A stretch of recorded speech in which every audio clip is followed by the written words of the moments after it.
Once he made a beginning. A Pride and Prejudice variation. Written by P.O. Dixon. Narrated by Andy Robert. Chapter 1. Kent, England. Spring 1812. Fitzwilliam Darcy, of Pemberley in Derbyshire. Those who truly knew the gentleman spoke of him as the finest landlord and master, quite unlike some young men who were restless and thought only of themselves. There was not one of his tenants or servants that would not give him a good name. He was fiercely loyal. So long as it was within his power, there was nothing he would not do for those closest to him. Any young woman would be fortunate indeed to have his love and devotion. That is to say, any rational young woman. But, judging by Miss Elizabeth Bennet's behaviour that evening, she was far from rational. Indeed, she was her own worst enemy. The parsonage walls flew by in a blur as Darcy stormed out of the front door, slamming it behind him. With his heart shattered, he stomped onto the stone path and across the lawn. He mounted his horse and set off through the park veiled in darkness. An empty feeling of despair took root in his stomach, his heart racing, his mind a jumble of disbelief and regret. The moon and stars, hidden behind blankets of clouds, left him blind to whatever perils lay ahead, as his anger choked back his disbelief, urging him faster into the dark night. The way Elizabeth had looked at him, her eyes cold and accusatory, would no doubt haunt him until the day he died. "I'd not known you for a month before realising you were the last man in the world I could ever be prevailed on to marry." Elizabeth had spoken with a coldness that could have destroyed him had he been a lesser man. "I cannot believe it. She hates me. Her mind has been poisoned against me from almost the first moment of our acquaintance. I was utterly oblivious to her disdain. Foolishly supposing I'd ingratiated myself with her these past days in Kent, more than compensating for my feigned indifference all those weeks in Hertfordshire. All in vain. But no, nothing I could have said or done would have been enough for her to forgive me for imagined slights and a perceived blow to her pride. Darcy tried remembering the worst things she had said to him, and his anger flared up again. It was hard not to wince when he remembered how she had shaken her head at him, like a mother reprimanding a child for his foolishness. He could not believe that he had been so blind. How could he have misunderstood her so completely? He cursed himself for his obtuseness and failure to understand this before it was too late. She yelled at me. She called me arrogant, rude, and insulting. But I am none of those things. I'm a gentleman and only have the best of intentions. The problem is that I was too honest, too straightforward, and she took offence. I only attempted to be earnest in expressing my feelings for her. Her family is beneath mine in rank and fortune. Was I wrong in pointing out the obvious? But even so, I do not love her for her fortune or social standing. I love her because she is the most charming, intelligent, and witty woman I have ever met. At least, I thought she was all those things. How could I have been so mistaken about her character? I am such a fool, thinking I could make her happy. I thought my wealth and stature would impress her. If I'd known she hated me so much, I would never have courted her so ardently during our time here in Kent. I surely would not have given my cousin the strongest hint about my intention toward her. Not only did I suggest as much to the Colonel, but to Anne as well. What will either of them think upon learning what a fool I've been? Time swept by, and Darcy rode on with no thought of where he was going. With luck, the Rosings household would be settled by the time he returned, and he would be spared the questioning eyes of his cousin, Colonel Richard Fitzwilliam, who could not doubt where Darcy had gone that evening and his reason for doing so. Darcy had all but rushed out of the room when the Collinses arrived at Rosings, disappointed that Elizabeth was not with them as he had hoped. He was so eager to see her, to tell her how he loved her, and to offer her his hand in marriage. Now he honestly wondered if he ever wanted to see her again. How easy it would be to return to London and pretend the past weeks in Kent never even happened.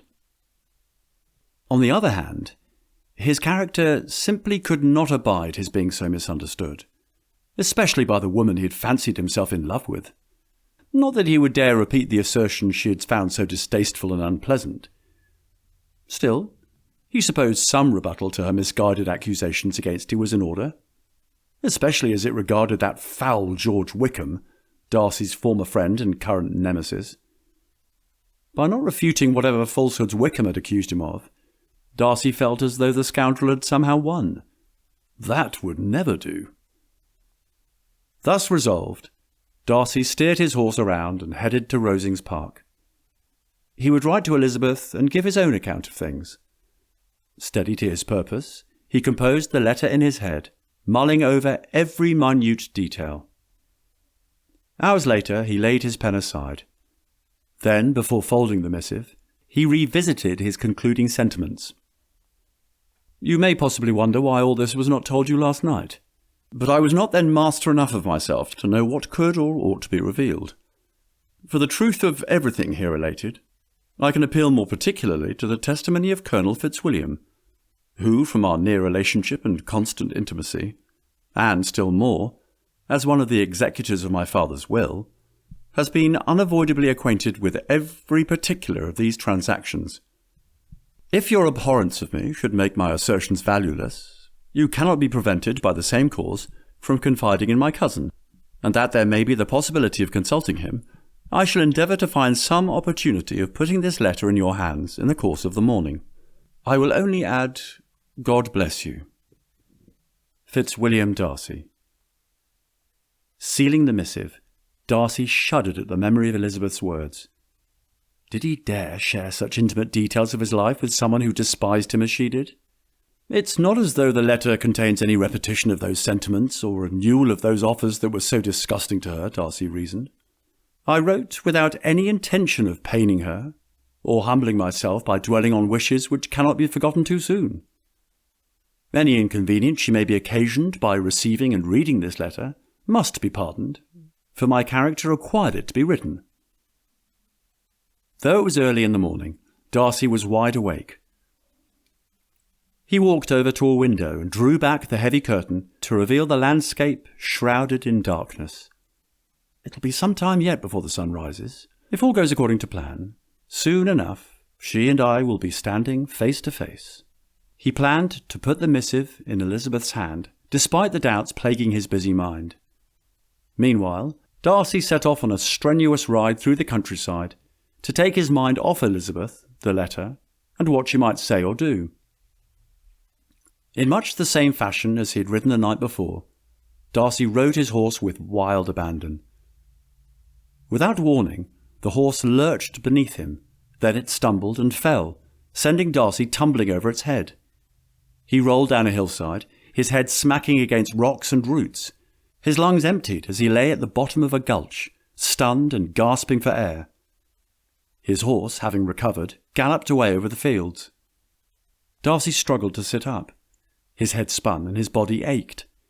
He tried to call out for help, but no words came out. Blood trickled down his forehead. He could feel the warmth of it dripping into his eyes. Slowly he pulled himself up onto his knees and hands and began making his way up the hillside. His arms trembled from the effort, and it was all he could do just to move an inch at a time. Visions of Miss Elizabeth's face flashed through his mind, her anger, her disdain. With a last burst of strength, Darcy made it up the hill and onto the path. He collapsed onto his back, his chest heaving as he fought to regain control of his breath. But it was no use. Darcy succumbed to sleep. His dreams filled with visions of Elizabeth, her countenance twisted in scorn and rage as she turned away from him for good. Before long, darkness overtook him. Chapter 2. The heavy doors of Rosings flew open with a resounding crash as Colonel Fitzwilliam, aided by faceless villagers, stormed into the Grand Hall, carrying Darcy's lifeless body. Hurried footsteps and frantic voices filled the room, But for Lady Catherine, time seemed to freeze. Her eyes widened at the chaotic scene, yet despite the urgent voices pleading for her to step aside, she stood firm. No one told Lady Catherine de Bourgh what to do. No one, especially in her own home, where she reigned supreme. Her formidable will dictated that she alone was best suited to oversee the unfolding crisis. Advancing toward the commotion, she was determined to make her own assessment of the situation. However, seeing Darcy, her favourite nephew and the embodiment of her hopes and dreams, lying unconscious in such a wretched state, was nearly too much for Lady Catherine to bear. All the colour drained from her countenance, turning it a ghostly shade of pale. The sight of Darcy's ashen face and the crimson stains covering everything her eyes could see struck her like a physical blow. The usually immaculate manner blurred around the edges, the grandeur of the room fading into insignificance in the face of Darcy's condition. Fitzwilliam Darcy, a proud, virile young man, now so fragile. He was as dear to her as a son, and in many ways he had filled that role his entire life. She and her late sister Lady Anne Darcy had sanctioned him thus while in his cradle, planning his marriage to Lady Catherine's daughter Anne from almost the moment of their births. With the untimely death of her husband, Sir Louis de Bourgh, Lady Catherine had come to rely on Darcy much more than she did anyone, even her own brother Lord Edward Fitzwilliam, the Earl of Matlock, practically empowering the young man with the management of her vast estate, Rosings Park. It only made sense, for he was to become its rightful owner upon his marriage to Anne, was he not? With her worry tugging at her, she suffered cracks in her stoic facade. She loathed this picture of herself, the unfamiliar sensation of helplessness, as much as she feared losing Darcy. Weakness of any kind was her abhorrence, even in the face of such a tragedy. She had not shed a tear in the wake of her own husband's passing. "What if my dear, dear nephew does not recover? What is to become of us?" the grand lady questioned aloud. "What is to become of my daughter Anne?" Her voice trailed off as tears welled in her eyes. The gravity of the situation loomed over her. It was rare to see the usually domineering and confident woman so vulnerable. Overwhelmed by hopelessness and despair, her body sagged, drained of all energy, as a cold sweat dampened her skin. Her limbs went numb, her legs buckling until she collapsed under the crushing force of her fears. A voice called out, "Lady Catherine!" "Is it my nephew Fitzwilliam?" her ladyship wondered, wanting to ask and know, yet she struggled to respond. But it was all in vain, for her body betrayed her. Her mouth was dry, her tongue heavy and thick, leaving her unable to speak.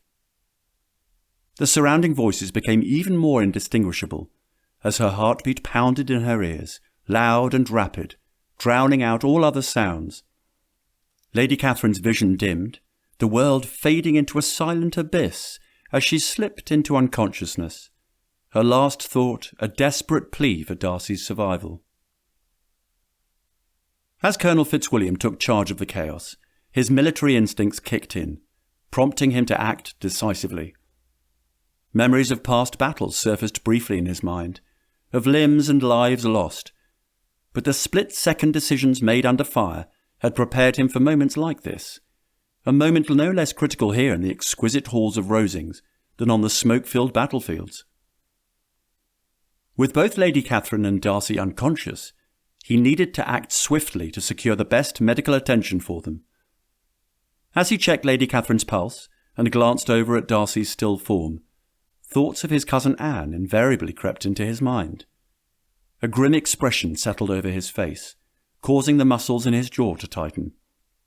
He could not help but imagine how Anne, with her delicate constitution, would endure such a tragedy.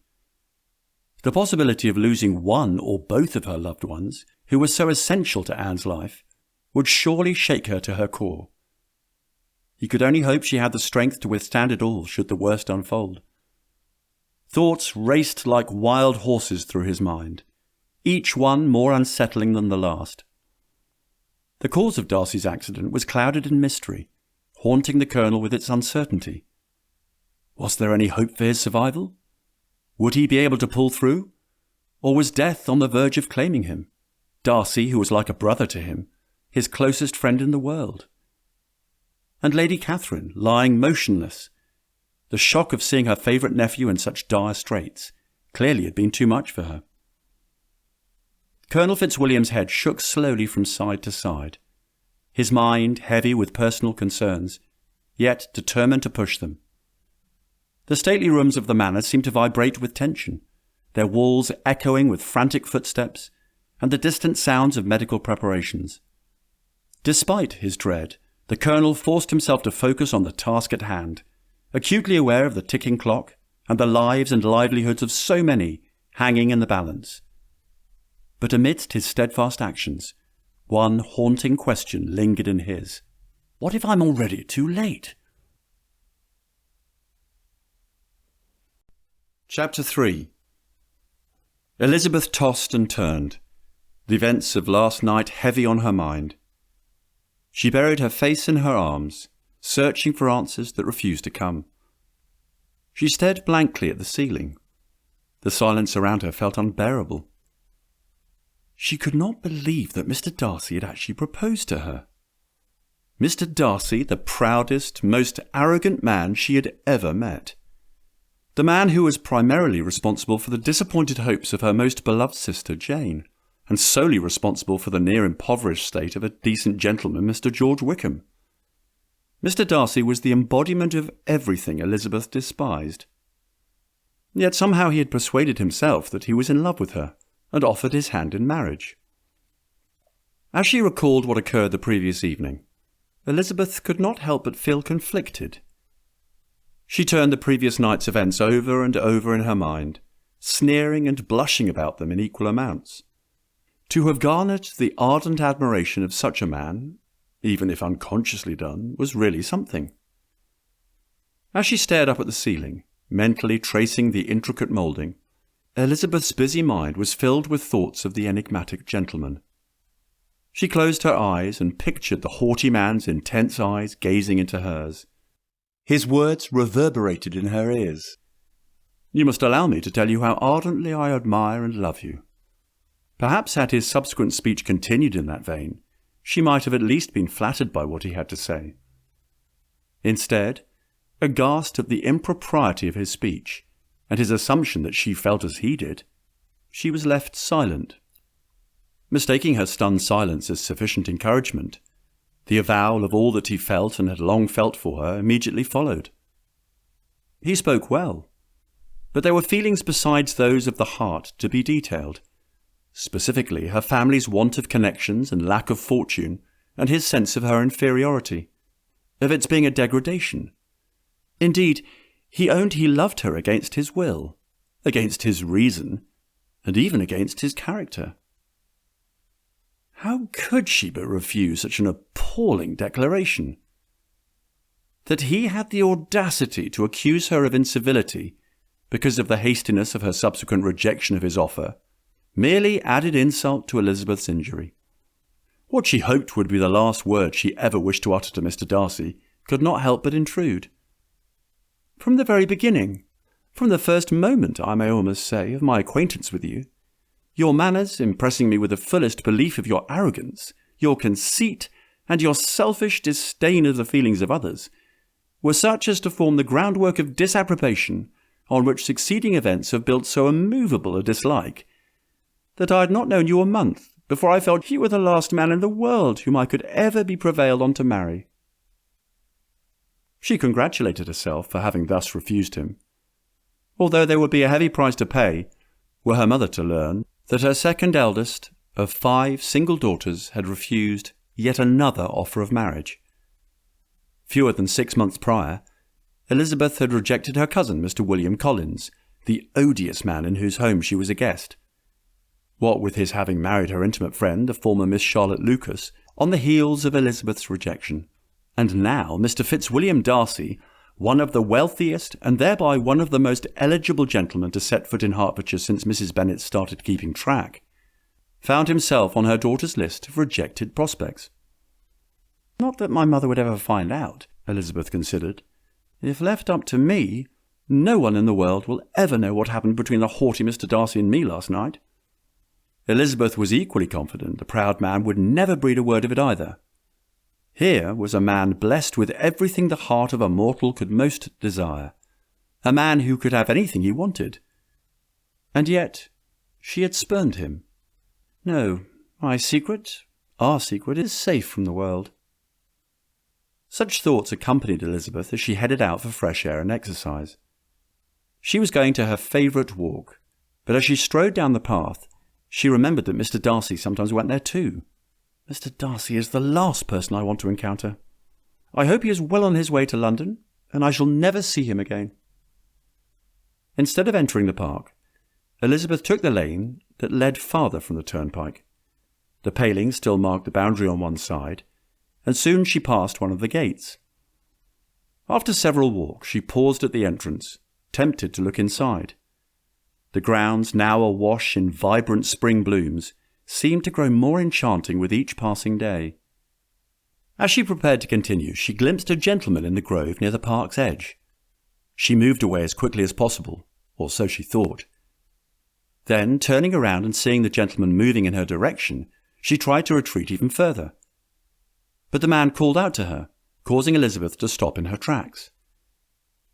She breathed a deep sigh of relief upon realizing her imminent companion was not Mr. Darcy, but his cousin, Colonel Fitzwilliam, a tall, gregarious man who was not as handsome as his younger cousin, but made for a far more agreeable companion.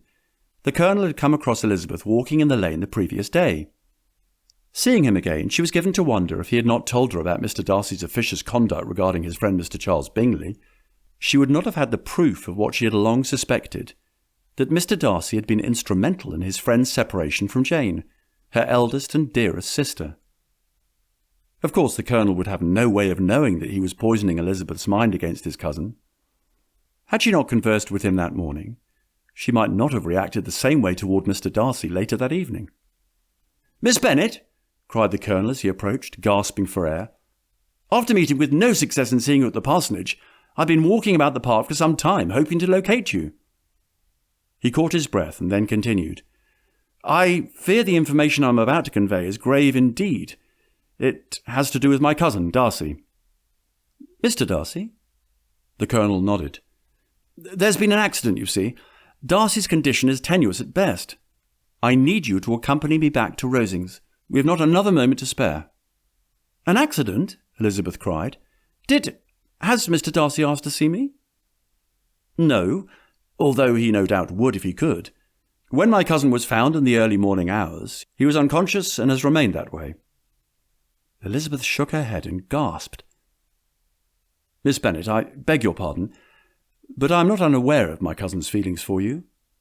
His behaviour last night when he discovered you were feeling poorly merely reinforced what I already suspected." The Colonel reached into his pocket, retrieved a missive, and handed it to Elizabeth. "I do not mean to intrude on your privacy, but I felt I ought to deliver this to you." The Colonel recalled how he had come into possession of the letter. After instructing Darcy's valet to summon his cousin's personal physician from town, post-haste, and receiving the valet's assurance, the Colonel was pulled aside for a matter of some delicacy. Handing him the letter, the valet said, "I am certain you know what is best to be done." Elizabeth furrowed her brow and glanced at the letter in her hand. "What is this?" she asked. "It is a letter from Darcy." "To you," Colonel Fitzwilliam said. "Why would Mr. Darcy write to me?" Elizabeth wondered. How did you get it?" "It was in my cousin's pocket. Finding this is evidence enough of an attachment between you two, is it not? Which is why I've come in search of you. I can only suppose he meant to give it to you himself this very morning. Although I cannot account for his being found on the outskirts of the property. Only Darcy can account for his whereabouts at the time. That is, assuming he recovers. Which again is the reason I sought you out. I believe your being by Darcy's side is precisely what is best for him at such a time as this.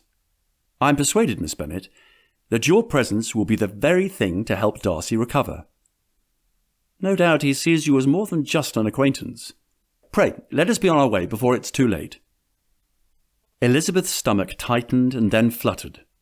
Her head pounded. Never had she felt more conflicted than she did at that moment. She swallowed a painful lump as Colonel Fitzwilliam's compassionate gaze fell upon her, full of sympathy for the pain and distress he believed she ought to be suffering.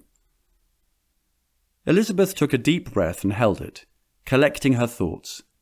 As much as she wished to correct the Colonel's misunderstanding of her relationship with Mr. Darcy, or lack thereof, it was not her place to tell him the truth. Nor was it the time to read the letter, despite her strong curiosity. And it certainly was not her place to be by Mr. Darcy's side, not after the way they'd parted. But knowing he lies unconscious at Rosings, I cannot help but wonder, should I be there? Though my feelings are unchanged, will my conscience allow me such indifference? Chapter 4. Darcy heard a young woman's voice, faint and distant, barely cutting through the fog of his mind. As he struggled through the thick cloud enveloping him, he heard Colonel Fitzwilliam's voice beside him. "Darcy? Can you hear me?" "He's coming around," someone said in the background. "Darcy? Can you hear me?" Colonel Fitzwilliam asked again. "He's stirring," cried Miss Anderberg, Darcy's cousin. A cool cloth was laid on his forehead, and he heard a glass being filled with water. Someone placed a glass to his lips. He was so thirsty that he drank eagerly, causing most of the liquid to spill over his chin. A gentle, linen-clad finger wiped away the spilled water, and another glass was brought up to his lips. Sunlight streamed through the windows as he drew a cautious breath. The cool, crisp air filled his lungs as he turned toward the light, momentarily savouring the sensation, despite the protest of his aching ribs. Darcy tried focusing his eyes. He struggled to sit up, but a wave of dizziness swept over him. The room spun in a slow circle. The furnishings whirled around him like dancers at a ball. He fell back against the pillows. "What happened to me?" Darcy asked.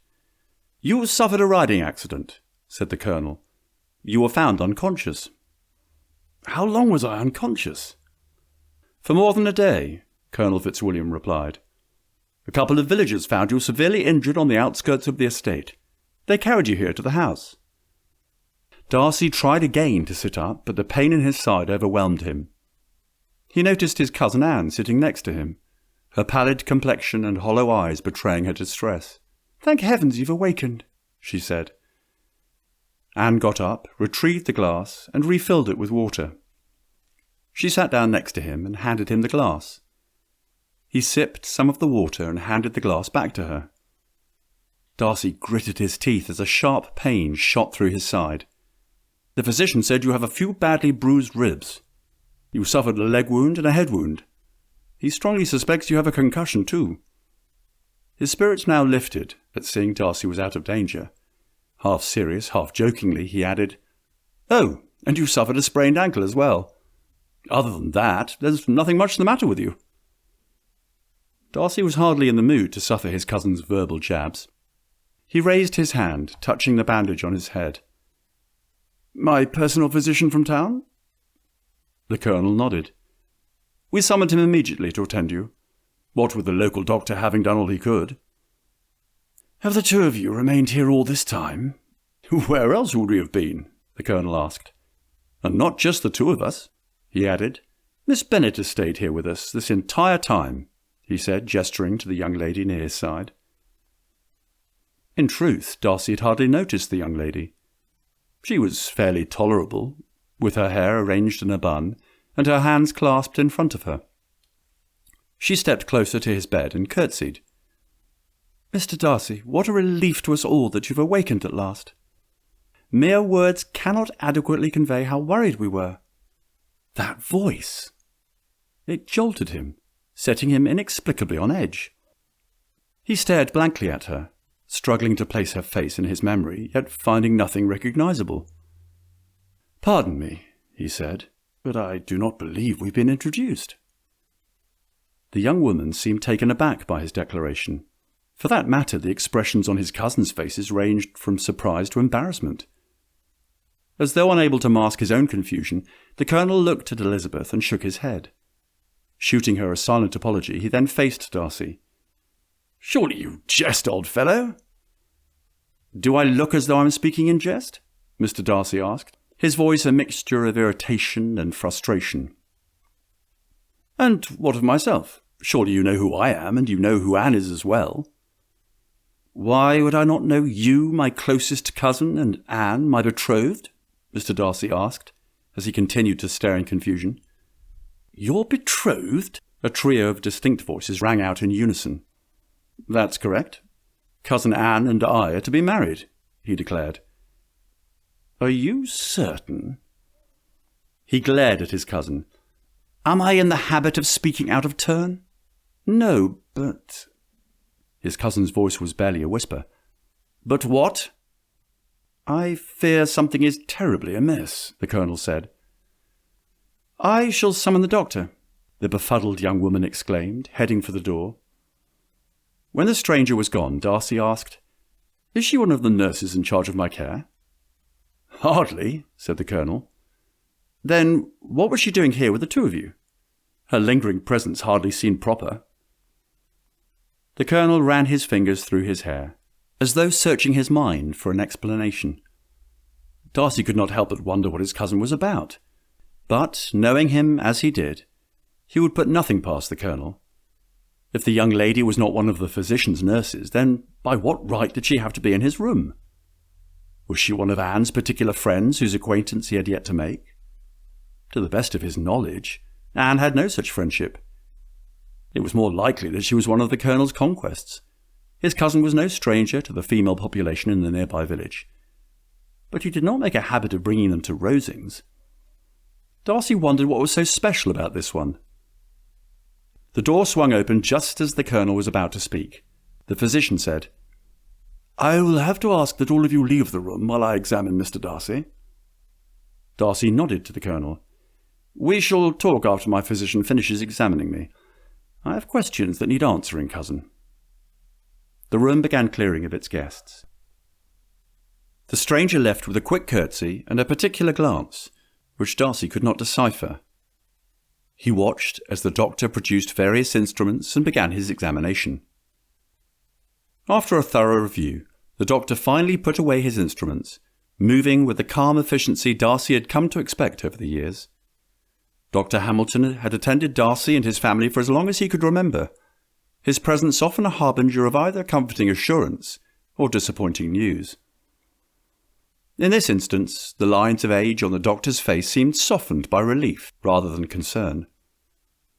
"You appear to be doing well," Dr. Hamilton said, his voice carrying the steady reassurance of a man who had seen Darcy through numerous scrapes.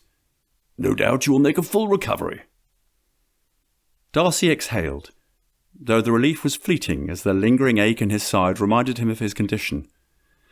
"Thank you, Dr. Hamilton," he replied, flinching in pain as he attempted to sit upright.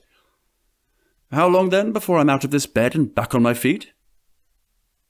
The older man regarded him with a stern look Darcy knew all too well. "Patience, Mr. Darcy," he said. "You have suffered a head wound, among other injuries. While I am confident of your recovery, it will take time, possibly weeks. Your body will tell you when it is ready, but you must not push it." Darcy's frustration was palpable as he laid back against the pillows. "Weeks? Surely you overestimate the severity of my injuries," he protested, his tone sharper than intended. "Your ribs are badly bruised, your ankle sprained, and you have a severe wound on your leg. Add to that the concussion, and you are fortunate to be conscious at all, let alone sitting up," Hamilton replied, his tone unwavering. "You must rest. The alternative is more severe setbacks." Darcy's jaw tightened. He hated the thought of being confined to bed, reliant on others. "And what if I choose to disregard your advice?" he asked. Hamilton raised an eyebrow, clearly familiar with Darcy's impatience. "Your body needs time to heal, and if you push yourself too quickly, you will only worsen your condition. A few days of bed rest at the least, then light activity. But do not expect to be back to your usual vigour at once." Darcy frowned, shifting uncomfortably. "I see," he muttered. "Rest, then. And when might I be able to resume my usual routine?" "Must I recount your injuries?" Hamilton asked, his tone firm. "No strenuous activity, no exertions, and absolutely no riding until your strength returns." Darcy grimaced.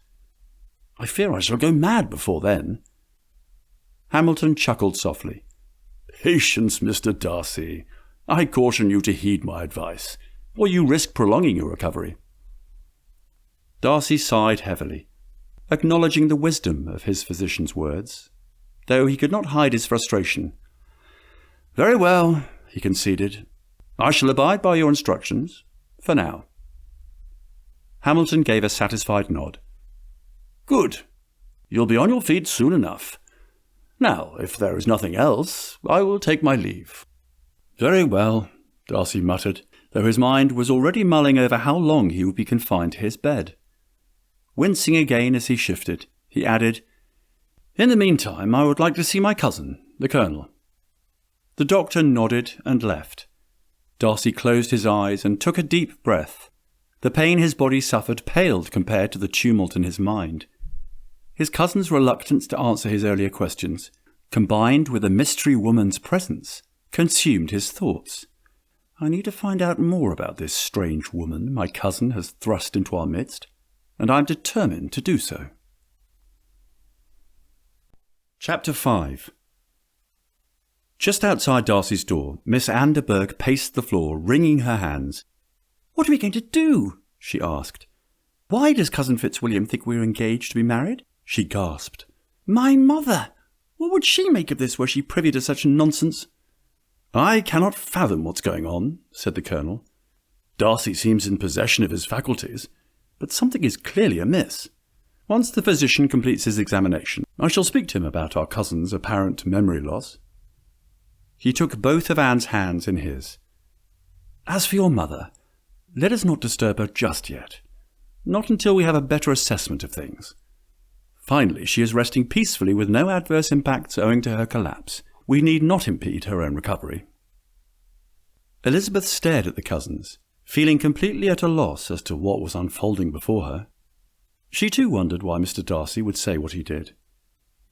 How could he have no memory of me, when mere hours prior he had offered his hand in marriage, and later wrote a letter to me detailing his actions regarding his friend and my sister, as well as clarifying his history with Lieutenant George Wickham? Indeed, earlier, while the Colonel and Miss de Bourgh were otherwise distracted, Elizabeth had taken the opportunity to read Mr. Darcy's letter. Though she had no expectation of pleasure, her curiosity had driven her. To her astonishment, she had perceived an envelope containing 2 sheets of letter paper, written quite through, in a very close hand.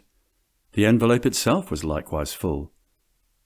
Elizabeth could scarcely believe the words Mr. Darcy had written, about his friend Mr. Bingley and Jane, about Mr. Wickham and, most poignantly, his own sister, and her harrowing ordeal with the latter.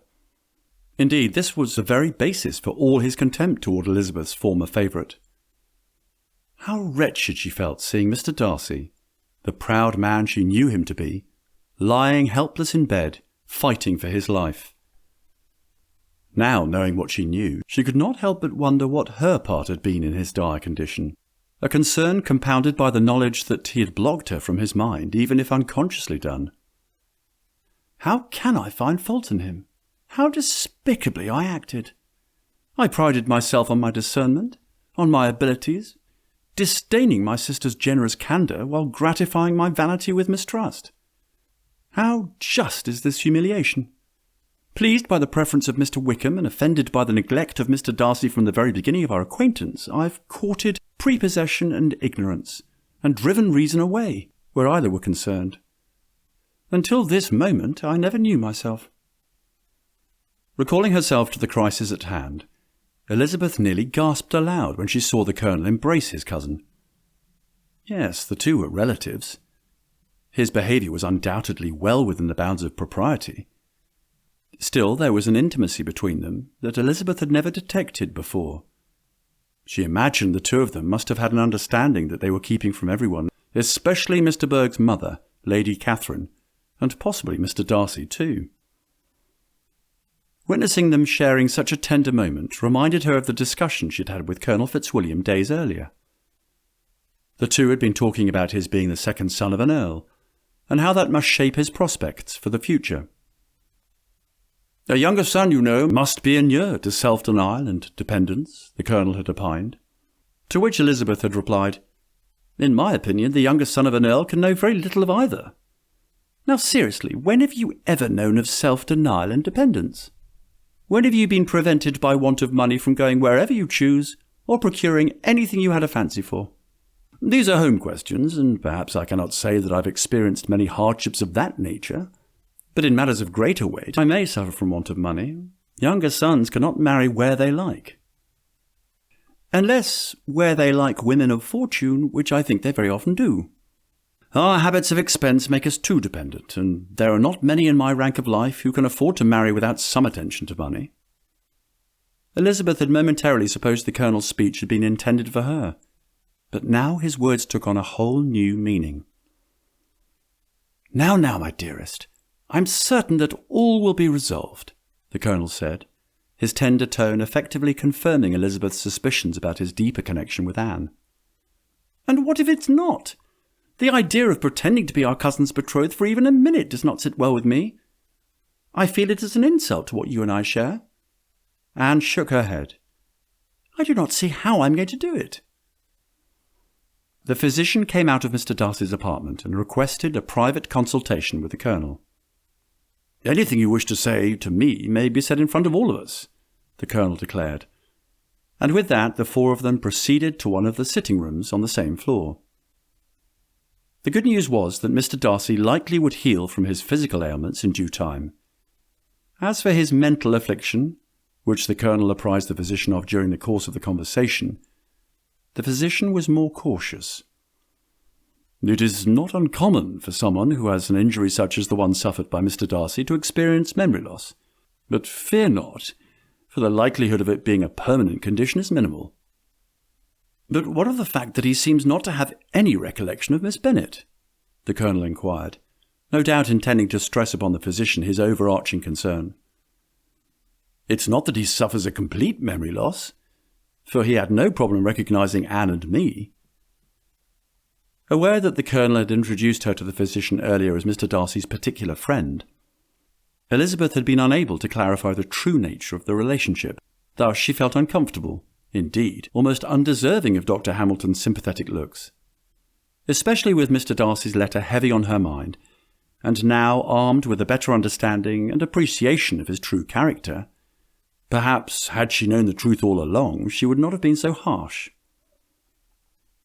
On the other hand, the manner of Mr. Darcy's proposal had been dreadful, and his letter contained no evidence of remorse on his part for having separated her sister Jane from his friend Mr. Bingley. Elizabeth had every reason to suppose that if he had a chance, he would do it all over again. With such varying sentiments as these, was there any doubt the reason she felt like an impostor merely by being there? "In this case," the physician began, "the condition that your cousin is suffering is what is known as selective amnesia." "Selective amnesia," the Colonel repeated. Dr. Hamilton nodded. "It is likely his mind's way of dealing with shock, or perhaps a traumatic event. While rare, it's not entirely unheard of." "Is this a permanent condition?" "Not necessarily. However, it's impossible to say when Mr. Darcy might fully regain his memory. Therefore I would caution you to be patient with your cousin until he can remember certain aspects of his past, or, in this case, people on his own. Otherwise, there is the risk of further traumatizing him. I can tell by the looks on your faces that you care about Mr. Darcy's well-being and want him to recover fully, not just from his physical ailments, but his mental affliction as well, which means a great deal of patience on everyone's part is called for." "What are you saying, Dr. Hamilton? Are you saying that if one of us takes it upon ourselves to tell him the truth, it might cause him immeasurable harm?" "I'm afraid that is exactly what I'm saying. This is a delicate situation indeed." "My cousin thinks we're engaged to be married. I do not know how to go along with such a scheme." Anne threw a glance in Elizabeth's direction. "I'm sorry that my cousin has no memory of the relationship the two of you share. I can only imagine how difficult all this must be for you. Hearing that after remaining close by his side all this time. Anne continued. No doubt my mother will be delighted to learn that cousin Fitzwilliam believes the two of us are engaged to be married, for it is her favourite wish, even though it is the last thing in the world that my cousin and I wish for ourselves. She covered Elizabeth's hand with hers. Both of us wish to marry for love, despite our family's expectations and the expectation of society in general, to make the most advantageous matches. I cannot stress enough the importance of your doing nothing to disabuse Mr. Darcy of his version of the truth. It's imperative he recovers the gaps in his memory on his own. There must be a reason his mind has created this false narrative for himself. We all understand, Dr. Hamilton. Fear not. Everything that can be done will be done to facilitate Darcy's complete recovery, said the Colonel. Anne said, Indeed, whatever is required of us, you have our assurances. Dr. Hamilton said, That is a good plan. Now, if the three of you will pardon me, I should like to look in on Mr. Darcy again before attending to other matters. I shall let him know you all are waiting to see him. He rose to leave. Elizabeth followed him to the door. Please, Dr. Hamilton, if you could be so kind as to offer any specific advice on how to manage the situation with Mr. Darcy. There is this bit of advice I can think of that might be helpful. Show him kindness and care for him. That is what he needs most. Be gentle when you speak to him, and avoid the topic of his memory loss altogether. To speak of it could prove more detrimental than helpful. Elizabeth nodded. Thank you, Doctor. The physician smiled kindly at Elizabeth. I'm certain everything will work out in the end. Good day. The Colonel bowed to the physician as he left. Then he looked at Elizabeth and Anne. Our course of action is clear. We must all play along for now, and hope that in time all will be resolved. Elizabeth smiled sadly. Yes, that seems to be all we can do, for the time being at least. Anne nodded. I'm sorry for what you must be suffering, Miss Bennet, and I thank you for your courage and understanding during all of this. She turned and faced the Colonel. Surely you must know this plan of ours, though vital for our cousin's recovery, goes against my very principles. He nodded sympathetically. I understand your reservations. This is a delicate situation. We must proceed with caution so as not to cause Darcy any further distress. Speaking to Elizabeth, he said, And you, Miss Bennet, I cannot imagine what you must be feeling right now. Darcy cares for you deeply. That much is certain. We will find a way to help him remember. Elizabeth managed to smile weakly. I confess I'm quite shaken by it all. I did not realise Mr. Darcy's true worth until I read his letter. And now, to have him look at me with no recognition in his eyes. Her voice trailed off as she swallowed, unsure if the unease she felt was due to the pain of being forgotten, or the confusion of emotion she could not yet name. Dr. Hamilton returned to the sitting room. Mr. Darcy is resting comfortably for the moment, he reported. I recommend limiting visits to just a few minutes at a time until he gains more strength. Anne nodded. Of course, we do not wish to tax him. I shall visit with him first, the Colonel said. Considering our close intimacy, as cousins, indeed akin to brothers, my presence should not overly distress him. The others agreed, and Colonel Fitzwilliam made his way to Darcy's apartment. He found him propped against several pillows, his face pale and drawn. Darcy, it's good to see you awakened, he said, taking a seat beside the bed.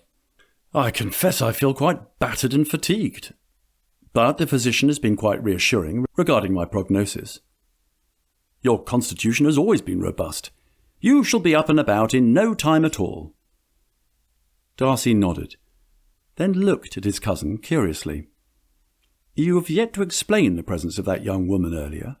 Is she a particular acquaintance of yours? Colonel Fitzwilliam hesitated, uncertain how much to reveal. She is a dear friend of the family. She is equally relieved now that you have awakened. Darcy furrowed his brow. I know not why.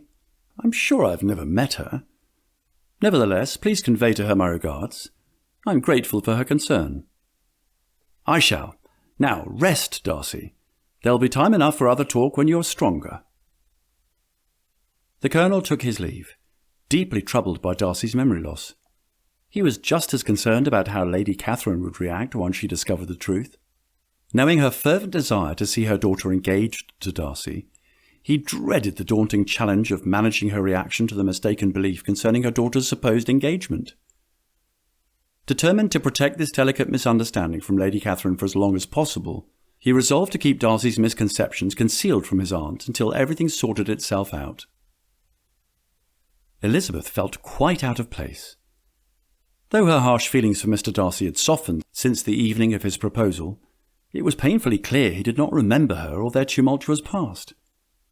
She thought back to the harsh words they had exchanged, and wondered if Mr. Darcy's memory loss might be fate's way of offering them a clean slate.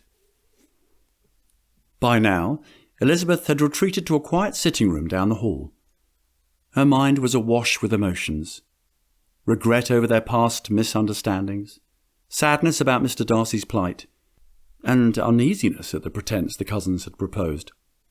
Sometimes, she reflected, one must forego the luxury of truth to serve a greater good. This is one of those instances. After some time alone, Elizabeth heard footsteps approaching. She looked up to see Colonel Fitzwilliam entering the room. "There you are, Miss Bennet," he said kindly.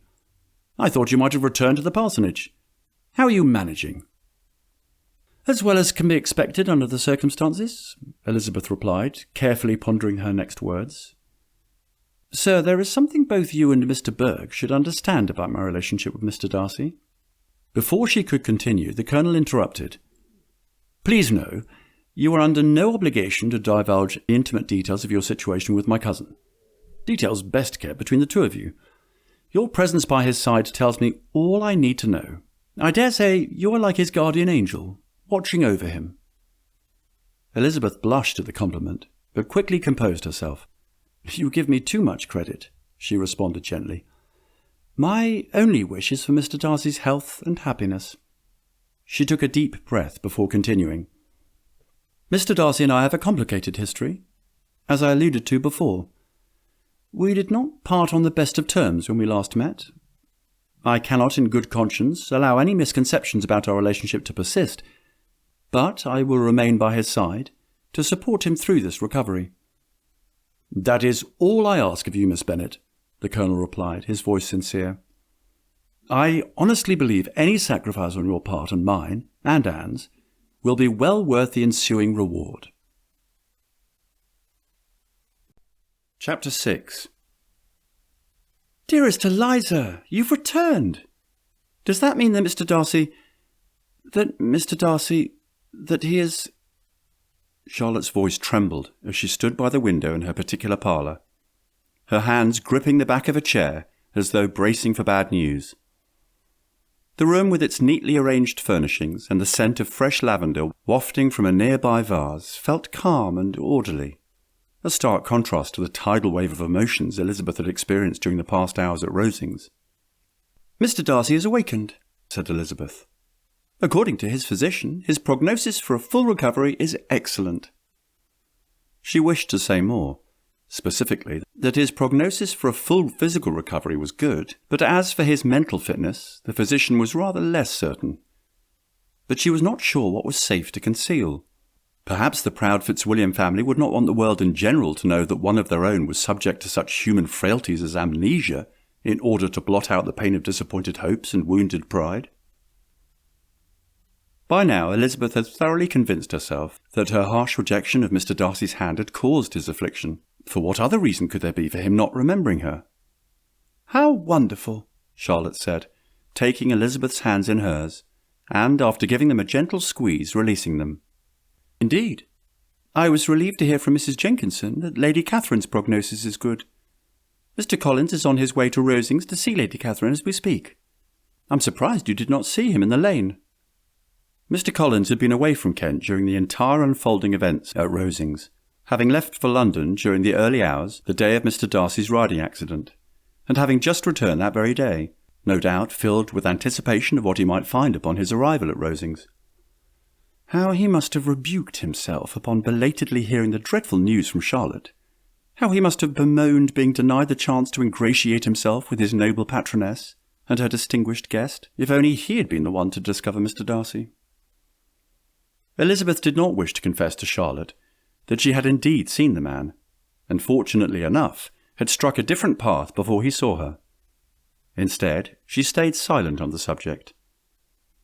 Lady Catherine's prognosis is good news indeed. Pray forgive my impertinence, for I must beg your indulgence. You see, dear Eliza, my curiosity must be satisfied, especially in view of your having remained at Rosings keeping vigil over Mr. Darcy until he was out of danger. Is there something you have yet to tell me about the nature of your relationship with the gentleman? I'm no stranger to the fact that Mr. Darcy and you were alone here at the parsonage on the evening before his accident. Oh, Charlotte, I've been suffering in silence with the weightiness of this all for so long. I fear if I did not unburden myself, I would surely go distracted. Elizabeth explained that Mr. Darcy did indeed spend time with her alone, but what unfolded between them was such as to form the groundwork for disapprobation, the likes of which might never be undone. She accounted for her walking the next day, and the Colonel coming in search of her, and beseeching her to go to Rosings because of Mr. Darcy's harrowing ordeal, and how she was compelled to heed his request. But why would the Colonel leave his cousin's side and come in search of you? Surely he had an army of qualified people at his disposal to attend his relation. Why would he think to solicit your services? It appeared he was acting under the misguided notion that Mr. Darcy's recovery would be aided by my presence. No doubt you agreed, said Charlotte. Otherwise you would not have gone with the Colonel. You certainly would not have stayed by his cousin's side for so long as you did. What are you not telling me? Knowing Charlotte's practical, astute nature as well as she did, Elizabeth suspected it would prove impossible to conceal the truth of what had taken place in that very room from her intimate friend. But how much of the truth was it safe to reveal? After our altercation, Mr. Darcy wrote a letter to me to explain his side of the story about certain events that unfolded in the past, and the Colonel came across it. Rather than think it odd that his cousin would write to a single lady to whom he is wholly unconnected, the Colonel supposed that there was a deeper connection between Mr. Darcy and me than there is. You might have corrected his misunderstanding. Why did you not? I know the Colonel and Mr. Darcy boast of a close connection as cousins and friends, but I could have no way of knowing the extent they confided in each other. I suppose I was acting out of some odd sense of loyalty to Mr. Darcy, by not sharing the details of his personal life with another. The more you talk, the more I sense there is a deeper story, that you are not confiding in me. What are the details of Mr. Darcy's personal life that you know of, but that you suppose he would want concealed from others? What exactly happened between you and Mr. Darcy that evening when the two of you were alone? Oh, Charlotte, Mr. Darcy offered his hand in marriage to me. Eliza! Except I refused his offer. For you see, I had no choice, not after learning what he had done, and from Colonel Fitzwilliam's own mouth. What did Mr. Darcy do? He was the reason Bingley never returned to Hertfordshire as promised. Mr. Darcy took it upon himself to persuade his friend of Jane's indifference. I always suspected the gentleman's sisters were instrumental in separating their brother from Jane, but to learn that Mr. Darcy bore the greater share of the blame, how could I possibly have accepted the man who had been the means of my sister's heartbreak? Elizabeth concluded the discussion by telling Charlotte that while Mr. Darcy's actions had played a part in her refusal, it was also the ungentlemanlike manner of his proposal that made her consider him the last man in the world she could ever be prevailed on to marry, and indeed she had told him as much. Confiding what she could about his letter to her intimate friend, Elizabeth admitted to feeling more than a little distressed about the accusation she had made against Mr. Darcy. I am absolutely ashamed of myself. I can think of neither Mr. Darcy nor Mr. Wickham without feeling I've been absurd. How wrong of me to trust Wickham, to let his happy manners and easy charm blind me to the truth. All the while Mr. Darcy's faults had been exaggerated in my mind, and I saw only what I wanted to believe. Charlotte's words months ago in Hertfordshire cautioning Elizabeth not to be a simpleton, and allow her fancy for Wickham to make her appear unpleasant in the eyes of a man 10 times his consequence, could not help but intrude. If only I'd heeded Charlotte's advice, rather than allow my vanity and prejudice to cloud my reason. Finally, Elizabeth said, "Oh, Charlotte, Mr. Darcy has indeed regained consciousness, but he is suffering under the delusion that he is engaged to marry his cousin Miss Anne de Bourgh. Do you mean to say he has no knowledge of the events that unfolded here at the parsonage? That he asked for your hand in marriage?" "It is far worse than that, I fear," Elizabeth cried. "Mr. Darcy does not remember me at all." After receiving from Charlotte all the sentiments the occasion called for, Elizabeth consulted her watch.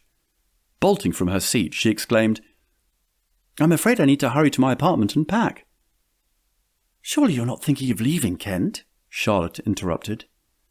No, on the contrary. Mr. Bourgh has invited me to stay at Rosings, thinking my presence will aid in Mr. Darcy's speedy recovery." "And what do you think, dearest Eliza? Are you of the same mind as Anne?" "I do not rightly know. Not only does he look at me through the eyes of a stranger, but I cannot help but detect a fair amount of disgust in them as well. Yet despite all that, I did not have the heart to say no." Later, when Mr. Bourgh arrived at the parsonage in her phaeton to carry Elizabeth to Rosings, Elizabeth's suspicions were confirmed when the young lady herself broached the subject as regarded the conundrum of Mr. Darcy thinking he and his cousin were betrothed. "Cousin Richard and I are quite decided that, despite the yearnings of our own heart's desires, we will do whatever it takes for the sake of cousin Fitzwilliam's recovery. Our greatest challenge will be concealing it all from my mother. I surely will rely upon your help and your husband's," she said to Charlotte. "You may rely on me, and for good measure, I shall say nothing of this to Mr. Collins that he may be tempted to reveal." The three ladies deliberated on what should best be conveyed to Mr. Collins, and what to conceal. It was widely decided that so long as he came away with the understanding that no mention of Mr. Darcy ever being in Hertfordshire the past autumn was to be made, it ought to be sufficient to prevent any unintentional consequences. At length Anne said, "Miss Bennet, I know how difficult this must be for you with your intended thinking he is betrothed to another."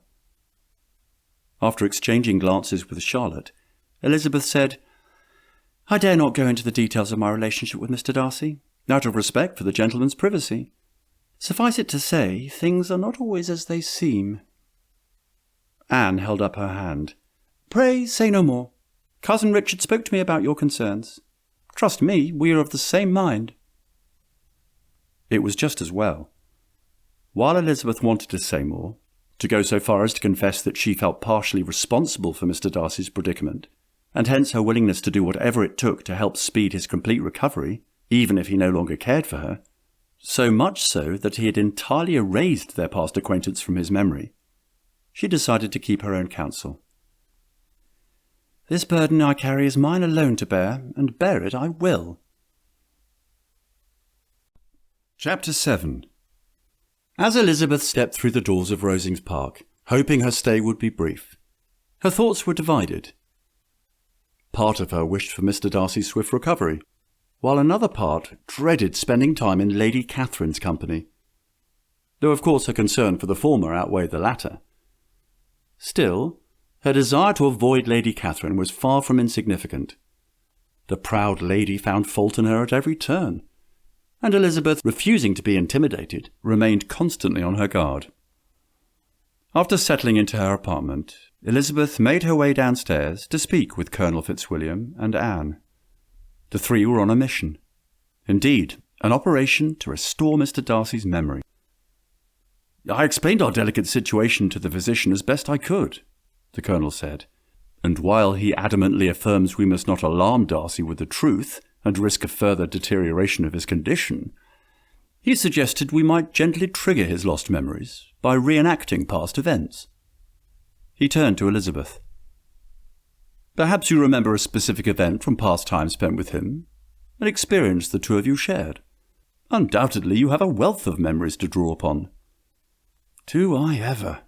Elizabeth thought but did not say. "The worst by far being that fateful evening at the parsonage when I spurned his offer of marriage." The Colonel must have read her mind. "Perhaps there was a moment the two of you shared when you were together the night before his accident." Elizabeth's heart slammed against her chest. Heaven forbid! With all eyes in the room on her, she said, "Actually, there was that time in the library at Netherfield Park." "Do tell!" the Colonel insisted, moving closer to where she sat. Well, Mr. Darcy and I were alone in the library for a half-hour, and not a single word was spoken between us the entire time. Indeed, he adhered most conscientiously to his book and would not even look my way. The Colonel rubbed his chin and nodded. That sounds like my cousin. Anne agreed. Anne said, I agree. It's precisely something our cousin would do. Heaven knows how many times I've had to endure such treatment. But perhaps something more significant. An instance where there was rather more stimulating intercourse between you. Elizabeth said, Stimulating intercourse, you say? Well, there was a time when he singled me out for a dance at a ball, during which there was a great deal of contention between us. A ball, the Colonel repeated. I dare say there shall be no occasion for anything as grand as that. Elizabeth nodded in agreement. There was that time when he approached me during an intimate gathering at Netherfield and taunted me of desiring to dance a reel. Elizabeth recalled the incident in vivid detail, despite it having been an evening much like any other spent at Netherfield during her elder sister's convalescence after falling ill, owing to her venturing there by horse during a rainstorm. The gentleman had requested some music from Miss Bingley and Elizabeth. Miss Bingley quickly went to the pianoforte, and after politely asking Elizabeth to begin, an offer Elizabeth just as politely but more firmly declined, she took her seat to play. Mrs. Hurst sang with her sister, and while they were thus employed, Elizabeth could not help observing, as she turned over some music books that lay on the instrument, how frequently Mr. Darcy's eyes were fixed on her. She hardly knew how to suppose that she should be an object of admiration to so great a man, and yet that he should look at her because he disliked her was still more strange. She could only imagine, however, at last that she drew his notice because there was something more wrong and reprehensible, according to his ideas of right, than in any other person present. The supposition did not pain her. She liked him too little to care for his approbation. After playing some Italian songs, Miss Bingley varied the charm by a lively Scotch air, and soon afterwards Mr. Darcy, drawing near Elizabeth, said to her, Do you not feel a great inclination, Miss Bennet, to seize such an opportunity of dancing a reel? She had smiled, but made no answer. He then repeated the question, no doubt with some surprise at her silence. Oh, she said, I heard you before, but I could not immediately determine what to say in reply. You wanted me, I know, to say yes, that you might have the pleasure of despising my taste. But I always delight in overthrowing those kind of schemes, and cheating a person of their premeditated contempt. I have therefore made up my mind to tell you that I do not want to dance a reel at all, and now despise me if you dare. Indeed, I do not dare, had been his response. Recalling herself to the matter at hand, she asked, Do you play, Mr. Berg? Elizabeth immediately regretted the question, remembering Lady Catherine's absurd notion that her daughter would have been a great proficient, had her health allowed it. Anne nodded. I play well enough, despite my mother's contention. Anne's retort brought to Elizabeth's mind other instances in which prior accounts of the former did her no justice. The young woman was nowhere near as fragile and sickly as some were wont to describe her. While she exuded a certain reserve under Lady Catherine's watchful eyes, when away from her mother, especially during intimate occasions with the Colonel, as witnessed often by Elizabeth during the past days, she was almost lively. The Colonel said, Excellent. I suppose that is somewhere to start, although you will have to tell us exactly what is to be done. The Colonel stood and stretched his long legs. With a casual stride, he made his way to the side table, pouring himself a drink before saying, And I certainly would not rule out reenacting the library scheme. Darcy may need all the encouragement he can get. Upon returning to his seat with his beverage in hand, he said, Perhaps there is something the two of you shared right here in Kent that might easily be replicated, Miss Bennet. I cannot tell you the number of times Mr. Darcy and I met accidentally in the lanes during my solitary rambles, and he turned and walked with me, she said. The notion that he was actually courting her would not be repressed. Chance encounters in the lanes, said Anne. She smiled warmly. I suppose that can easily be arranged. Indeed, I think we have a good start, and I can think of no better time than the present to put at least one of the schemes in motion. She turned to the Colonel. May I rely on you to coax Cousin Fitzwilliam to the library? I am sure it will not be too taxing for him or for you," she added teasingly. Days later, Darcy, the Colonel, and Anne were sitting outside taking in the fresh air when they were joined by Miss Bennet. The Colonel was eager to arise from his seat and cross the lawn to greet the interloper, while Anne and Darcy remained seated, the latter because he had no choice, being that he relied on his crutches to move about, which for whatever reason Richard had placed at a most inconvenient distance from Darcy's reach. Darcy hated being seen that way, helpless and vulnerable, especially among strangers, which is precisely what Miss Elizabeth Bennet was. Why does she persist in bringing herself around? He always wondered upon seeing her. And then he remembered she was supposedly Anne's particular friend. He took some consolation in hearing from Anne that her friendship with Miss Bennet had not been of a long duration, for this made at least a little sense to him. The two young ladies were as different as night and day, and they spent little time conversing with each other as young ladies were wont to do. It made much more sense that Miss Bennet was an intimate friend of the Colonel. The conversations between those two were far more spirited. It was as if they were in their own little world when they were together. Darcy hated seeing the two of them go on in that manner, though he could not quite understand why their comportment bothered him so. The Colonel led the young lady to where Darcy and Anne sat, and gave up his own seat to her. The seat which happened to be closer to Darcy's than even Anne's. What on earth is Richard about? Mr. Darcy wondered. Before sitting, Miss Bennet addressed Anne in the usual way and then turned to Mr. Darcy. Her eyes lowered, she dropped a quick curtsy and greeted him. "Why is she being so demure?" Darcy silently screamed. It was as if she did not want to make eye contact with him. How could she have gone from being charming and agreeable with his cousin to shy and unassuming in the span of a few moments? Darcy merely nodded his greeting to the guest. After she took her seat, he opened his book to the page he had left off earlier that day. Noticing this, the young lady said, "I see you're reading Shelley, Mr. Darcy. Is he a favourite of yours?" What does she know about Percy Shelley? He wondered. And how does she know what book I'm reading? It then dawned on him that the young lady must have espied the author's name earlier. Perhaps that explained why her eyes were lowered. But really, what did it matter to him? On the other hand, she was making an effort to be civil. The least he could do was to return her civility in kind. What would be the harm? "I take it you're familiar with this author?" Darcy asked, feigning interest in whatever the young lady had to say. "Indeed. He is a favourite author of mine, as a matter of fact." "I'm surprised to hear you say that, Miss Bennet. It is uncommon to meet a young lady who willingly confesses to reading material of this nature. Are you referring to his propensity to be provocative?" "I suppose that's one way to put it." What is it about this young woman? Darcy wondered, and not for the first time of late. And why do I suspect she is merely espousing an opinion that is not truly her own purely for the sake of provoking me? Where on earth did she come from, and why on earth is she robbing me of my peace? "I believe it's time to return to the Manor House for dinner. Will you accompany me, Miss Bennet? I understand the Collinses will join us at my mother's behest."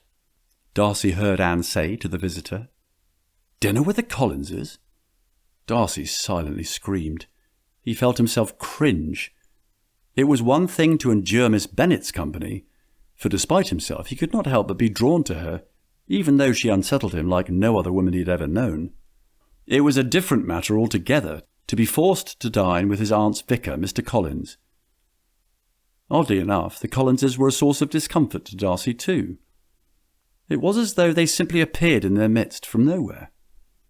But as a consequence of Collins being Lady Catherine's vicar, it stood to reason that Darcy's knowledge of him and his wife was lacking. As for Mrs. Collins, Darcy supposed she was tolerable enough, although he could not understand why she chose to marry such a fool. He could only owe it to her want of a secure life, which made her very sensible in Darcy's estimation. He wondered sometimes if Mrs. Collins' sensibilities were qualities that Miss Bennet possessed. Somehow he doubted it. He did not even know the young lady, yet he found it inconceivable that she would marry a man whom she did not esteem merely for the sake of security. He scoffed. I'm convinced that nothing short of the greatest love would induce the likes of her to marry. Chapter 8. Darcy sat by a window in the library, the warm sunshine on his skin. Yet even the comfort of a good book could not settle his restless mind. As much as he enjoyed reading, he would have preferred to be outside, riding horseback or strolling along the lanes. But at the mere thought of the latter, a wave of agony spread across his head, leaving him to wonder why something he had once loved now filled him with such distress. Had he not always taken pleasure in that very diversion? Seeing the door open, Darcy breathed a deep sigh of relief that it was his aunt, Lady Catherine, and not his cousin's friend, the young Bennet woman. She was always with a book in hand, causing him to suspect spending copious time in libraries was a favourite pastime of hers, when she was not traipsing about the countryside. He shook his head, endeavouring to ward off the onset of a headache. Odd how thoughts of this stranger are such a source of discomfort to me. And why on earth would I suspect walking is something the lady enjoys? Darcy reflected on having spent at least an hour in the library with Miss Bennet 2 or 3 times, without having given himself the trouble of speaking to her. What would have been the point, he reasoned, while asking how it was possible that she was one of Anne's intimate friends? He had not entirely persuaded himself that the Colonel was not the young woman's primary purpose in being at Rosings. His reason for feeling as he did, he could not pinpoint. There was something odd about her, albeit disturbingly familiar.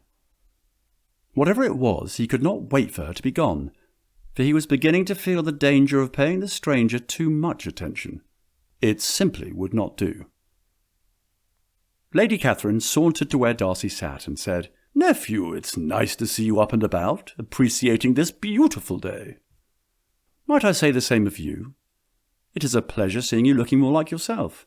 You must allow me to apologise once again for causing you such suffering, what with my riding accident." Her ladyship scoffed. Taking a nearby seat, she said, "If you have learned nothing in the wake of your unfortunate accident, no doubt it is to appreciate your own mortality." "I dare not argue your point, Lady Catherine. Life is fragile indeed. Tomorrow is not promised to any of us." She nodded knowingly. "There is all the more reason for you to cease your abominable procrastination where my Anne is concerned. The sooner the 2 of you are married, the sooner you can beget an heir to all of this. You know it was the favourite wish of your mother and me that the 2 of you are to be wed. I know it very well. It's not as though Anne and I are not betrothed, albeit in a peculiar sort of way. I'm more than ready to make it official, especially in light of recent events." Here he spoke of nothing but the truth. Not that he recalled hearing the speech about being destined at birth for Anne from his beloved parents, but he had certainly heard it enough from his aunt. Indeed, such was her ladyship's favourite refrain. Lady Catherine's countenance took a satisfied turn, and their conversation culminated with the determined citing that she would speak to her daughter at once to set all the pertinent matters in motion. Before standing in preparation to quit the room, she looked at her nephew pointedly. "I dare say you ought to show more enthusiasm, nephew, now that you have determined to do what everyone has long expected of you. You certainly took long enough." How remarkable, Lady Catherine thought, that the accident had imparted some sense to her nephew. What a stroke of luck indeed! Good fortune cloaked in misfortune's clothing was the only way she could think of it. Lady Catherine was looking out the window, admiring her favourite garden, when she espied her daughter walking arm in arm with Miss Elizabeth Bennet. Such a sight was met with a mixture of wonderment, and indeed a measure of delight. Owing to her health, Anne did not make friends easily. Aside from Mrs. Collins and Anne's companion, Mrs. Jenkinson, she hardly ever engaged with anyone beyond her family circle. It surprised her to that day that Anne had gone so far as to invite the Collinses' guest to stay at Rosings as her own guest, but Anne rarely asked for anything. She was so agreeable, so amenable, so gentle that Lady Catherine never denied her daughter anything she requested. As accommodating as her daughter was, Lady Catherine was certain Anne would be just as eager as she was, that the one thing that had eluded her for years was now hers for the taking. Sitting across from Anne a quarter hour later, with talk of special licenses, the grandest wedding breakfast in the land, and the like, her ladyship was more than a little disappointed that her daughter did not share in her glee. "Pray, child, what on earth are you about? Your cousin has finally come to his senses and is ready to fulfill our family's favourite wish and make you his wife. I rather suspected you would be ecstatic. I most certainly am." "No, mother," Anne said. "No? Pray, Anne, what does that mean?" "It means no. I'm not ecstatic. It is not as though this is the first I've heard about my cousin's change in opinion." "What are you saying? How long have you known? Pray, why is this the first I have heard of it?" "For heaven's sake, mother! Do you dare pretend to be unaware of my cousin's condition?" "Save a few scrapes and bruises, there is nothing much the matter with him. The physician has assured me that my nephew is well on his way to a full recovery." "Physically, perhaps, but his suffering extends far beyond what the eyes can see." "Are you referring to his concussion? What of it? The fact that he has forgotten some minor details of his recent past is a small sacrifice in the grand scheme of things." How Anne wanted to tell her mother all that she did not yet know. That forgetting one's own love interest was hardly a small sacrifice. Instead, she said, "Replacing actual memories with false memories that he and I are betrothed is no trivial matter. If your cousin thinks the two of you are engaged to be married, where is the harm in that? It is exactly as it is supposed to be, and on some level he knows it too, else he would not have taught himself to believe it. I say we seize upon this moment that fate has so generously bestowed, indeed satisfying the hopes and dreams of everyone who is anyone to us." "No, mother!" Anne stood from her chair. "I shall not, and I will not take advantage of my cousin's ailment in such an egregious manner. Shame on you for thinking for even a second that I would. What must you think of me?" "I'm thinking of what is in your best interest, just as I have always done. I cannot be expected to live forever. I'm depending on Darcy to marry you. Do anything but allow me to depart this earth, leaving you alone in the world." "If my marrying someone in order that I might not be alone in this world is your primary goal, then you shall be happy to know that I have no intention of remaining unmarried." Steeling herself, she added, "I have my own hopes and dreams for my future mother, and they will not be defined by you or anyone else. I will not marry my cousin. At least, not the cousin you have in mind," Anne gasped, having no desire to inform her mother of her tacit engagement to the Colonel. Not in that manner, and certainly not at that time. Lady Catherine scoffed. "I cannot begin to imagine what you mean by such a cryptic remark, and I will not waste my time trying to decipher it. The favourite wish of so many is about to come true. Your cousin Darcy and I are of one mind on this. The two of you will be married, and that is final." Chapter 9. Poor Anne. Her heart raced and her breath came in shallow gasps as she stumbled into the alcove, her vision blurred by unshed tears. The soft scent of the garden barely registered as she accepted the Colonel's warm embrace, his strong arms instantly wrapping around her trembling body. "Oh, Richard, my love," Anne cried, resting her head against his broad chest. "I just had the most unpleasant encounter with my mother." "What has happened?"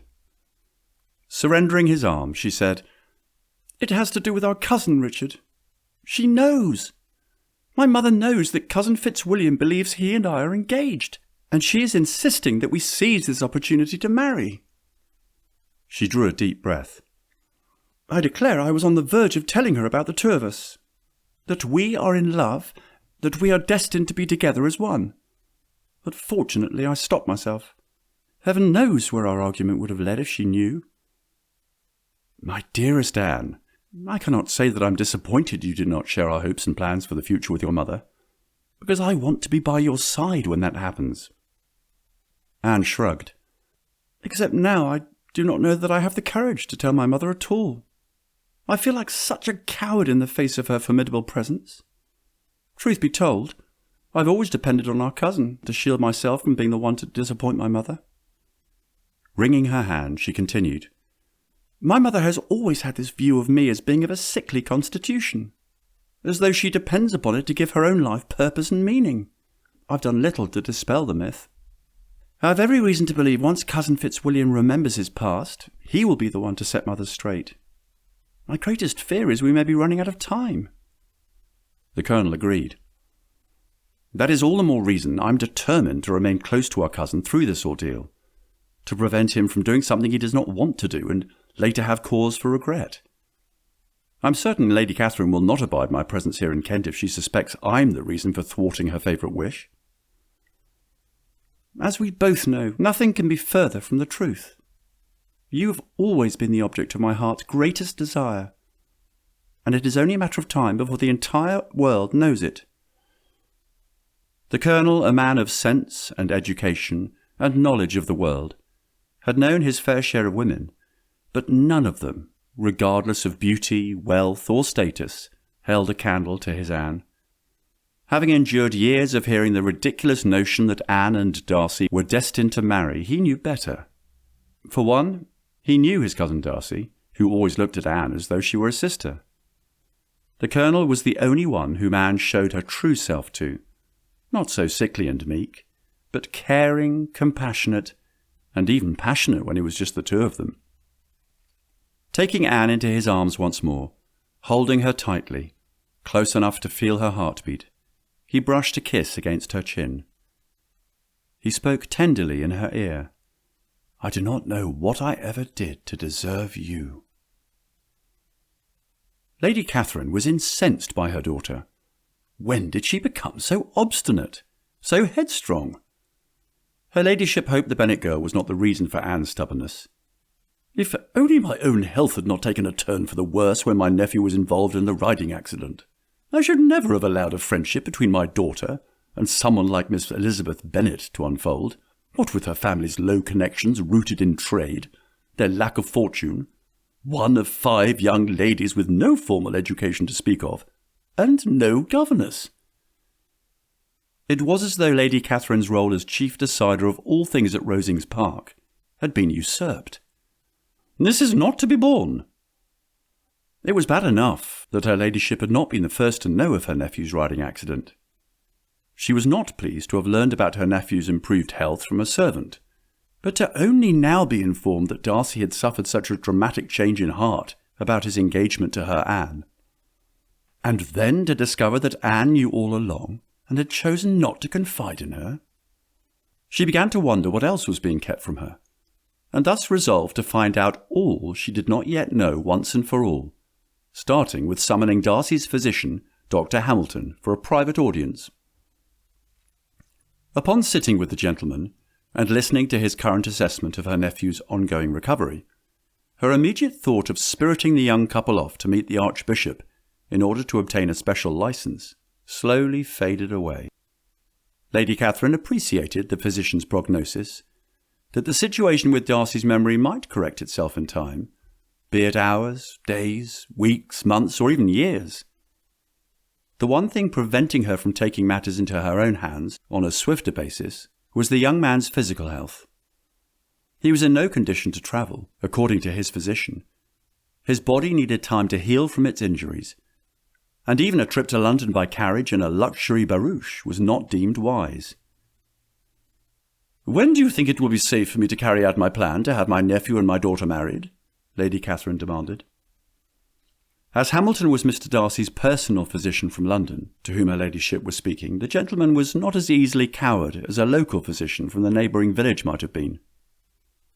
It was easy enough for him to appease her ladyship, or rather ignore her, and go on with attending affairs in the manner he believed most appropriate. In addition, he had the Colonel acting as his defence, shielding him from Lady Catherine's officious manner, while he went on about the business of caring for his patient.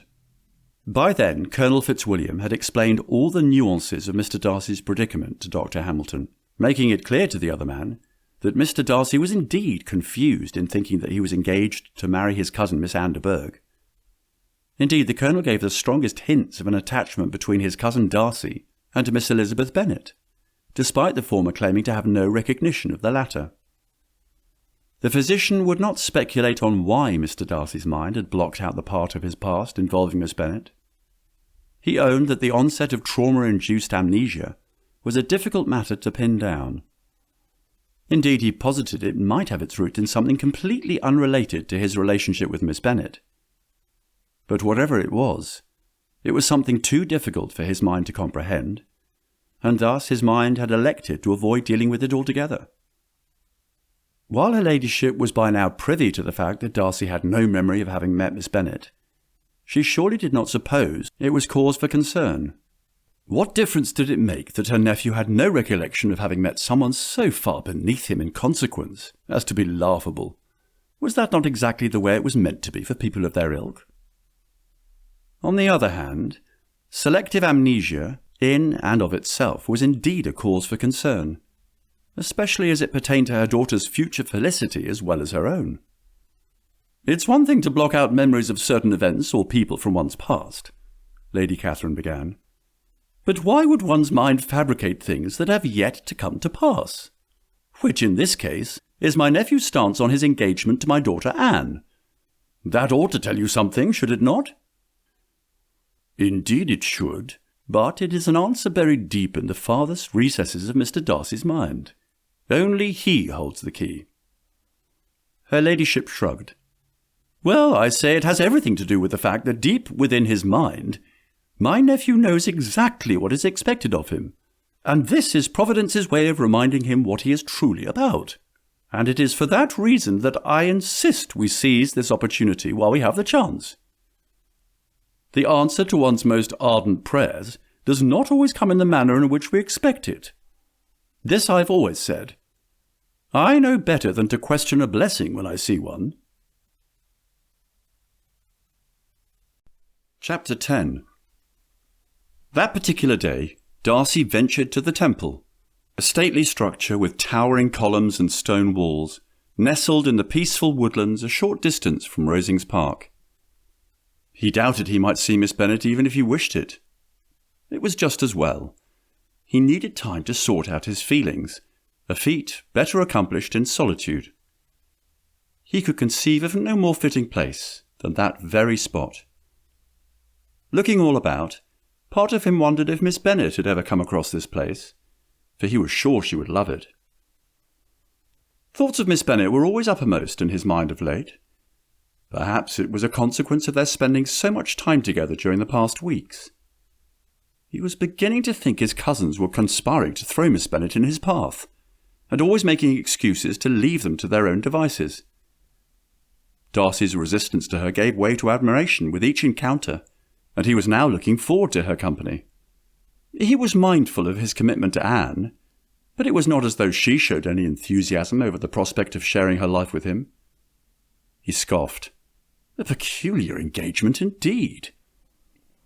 More than once he wondered at the possibility of changing his mind. No formal announcement had been made. He doubted he would meet with any opposition from Anne, who seemed far more intimate with the Colonel than with Darcy. Lady Catherine, however, he would rather not think about that. Not at that moment. A booming thunder roared across the sky, and his muscles tensed.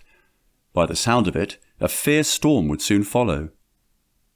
Mere moments later, the rain poured from the sky in buckets. How fortuitous that he was sheltered from it all. His thoughts tended toward Miss Bennet, and he hoped she was not out and about on one of her solitary rambles amid such a raging storm. As though thinking of her had the power of summoning her presence, she suddenly appeared before him, soaking wet from head to toe. Her bonnet and spencer were no match for nature's fury. Judging by her reaction to seeing him, he could not tell if she was merely surprised or terribly embarrassed. Perhaps a mixture of both. Hurrying to her side, Darcy removed her bonnet, and he began unfastening the buttons of her soaking wet spencer. "Sir, what are you doing?" Elizabeth asked, clutching her garment with both hands. "We must get you out of your wet clothing, Miss Bennet. You may use my greatcoat instead to keep you warm." "I see." Brushing his hands aside, she continued, "I can do it myself." Darcy immediately surrendered his coat, and he wrapped it around her shoulders once she removed her spencer. Elizabeth had tried her best not to give a hint of how his tender ministrations affected her. Until that moment, she had not noticed his rather informal attire. His crisp white cravat draping his neck and the top button of his pristine shirt undone. She tried to ignore the sight of him thusly, the dark hairs on his chest. But it was proving an arduous task indeed. She watched in awe as he gathered her wet things, and then, taking her by the hand, led her to the stone bench he had abandoned upon her sudden arrival. "We may as well sit and wait out this deluge together," Mr. Darcy said, inching closer. How odd that he now found himself so at ease in her company. Upon seeing her when he had wakened after his accident, he detected nothing extraordinary in her features. Now, thoughts of the beautiful expression in her dark eyes, and her light, pleasing figure, were his near constant companions, and he could not help but consider her one of the handsomest women of his acquaintance. "I did not know you ever walked here, although I cannot say I am surprised. I was given to think you would naturally be drawn to such a place." Elizabeth trembled a little, and she could not say whether it was from the chilly air or his deep, melodious voice. "I'm guilty as charged. I love it here, having come across it soon after my arrival in Kent." Rarely did the two of them speak about her time in that part of the country before his accident. She was certain this was not the time. Instead, she said, "Pray, forgive my intrusion, sir." "Pardon?" "Were I to judge by the state of your attire, I would surmise you were here before the storm began." "How fortuitous indeed, for the thought of you being here, soaking wet and shivering in this cold, is untenable." "Instead, you are the one who is suffering from the damp, cold air, owing to your chivalry." "I would have it no other way." "The least I can do is share your coat with you," she said, spreading it open in invitation. Wrapping his coat closed tightly around her, he said, "I can think of another way to enjoy the warmth of my coat without depriving you of yours." Not awaiting a reply, he drew her into his arms. "How is this for a mutually satisfying means of staying warm?" "Satisfying indeed," Elizabeth heard herself say, "but hardly proper. I believe I ought to be protesting. Do we not have the excuse of wanting to ensure each other's well-being amid a raging storm?" "There is that, I suppose. However—" Before she voiced further protest, a blinding bolt of lightning, accompanied by a deafening crash, prompted Elizabeth to press even closer in Mr. Darcy's arms. Remembering herself, she eased away a little. Elizabeth peered into Mr. Darcy's dark eyes, wondering what he must think of her, and she was amazed by what she beheld. There was no judgment, no bafflement, the likes of which she had grown accustomed to. She recalled it had been some time since she had last seen such sentiments in his eyes. The look he bestows is that of kindness, affection. Dare I call it desire? Darcy was mesmerized by her nearness. It dawned on him that the woman in his arms did not befuddle him, she did not bewilder him. "She's bewitched me as no other woman has ever done before." Tearing his eyes from hers, they fell on her lips, slightly parted, moist and inviting. Was she looking at his lips too, he wondered, even as both were leaning in, coming closer and closer? "I should not be attracted to her in this way. I should not be feeling the way I do. Am I not betrothed to—" His mind stumbled, searching, grasping for the name that would not come. "To—" It was as though she had robbed him of his senses. It was as though the only thing that mattered was the two of them, at that moment, and what they were on the precipice of doing.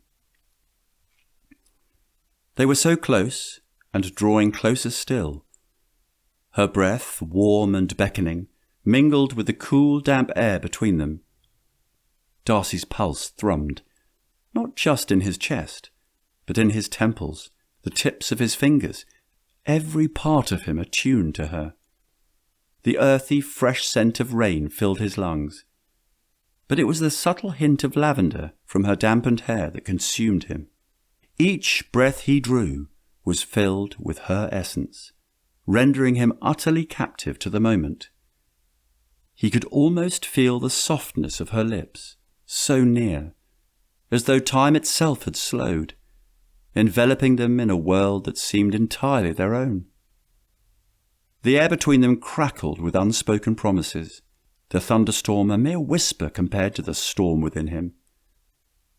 With no turning back, he closed his eyes.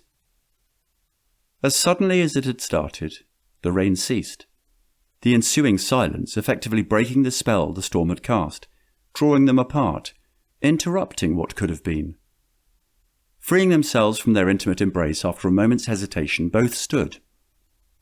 Clearing his throat, Mr. Darcy straightened, offering her his arm with a formal stiffness, though his heart still raced from their prior intimacy. "Pray, allow me to accompany you back to Rosings." "No," Elizabeth said, preparing to surrender his coat. He waved off her gesture.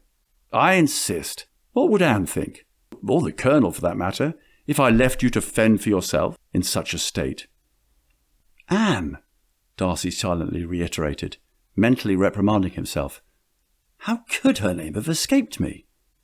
We're betrothed, are we not?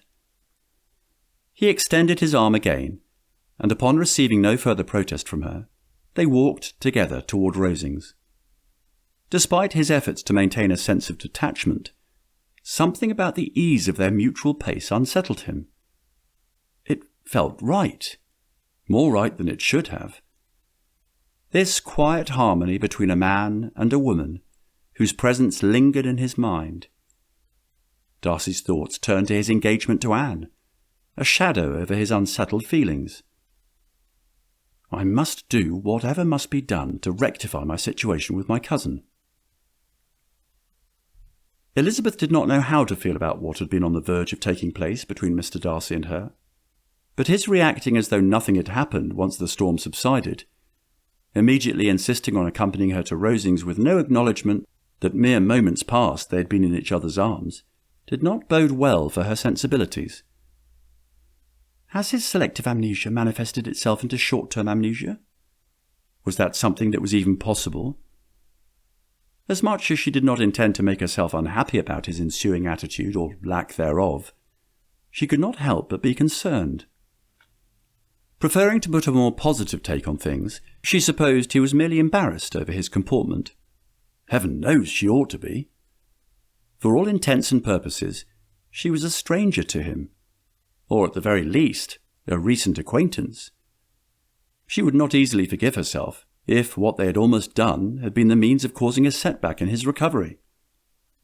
Still, thoughts of where a kiss between them might have led could not help but intrude.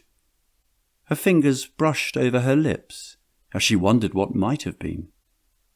Her feminine sensibilities were not immune to the effects of spending so much time with a man like Mr. Darcy, with his handsome features and noble mien.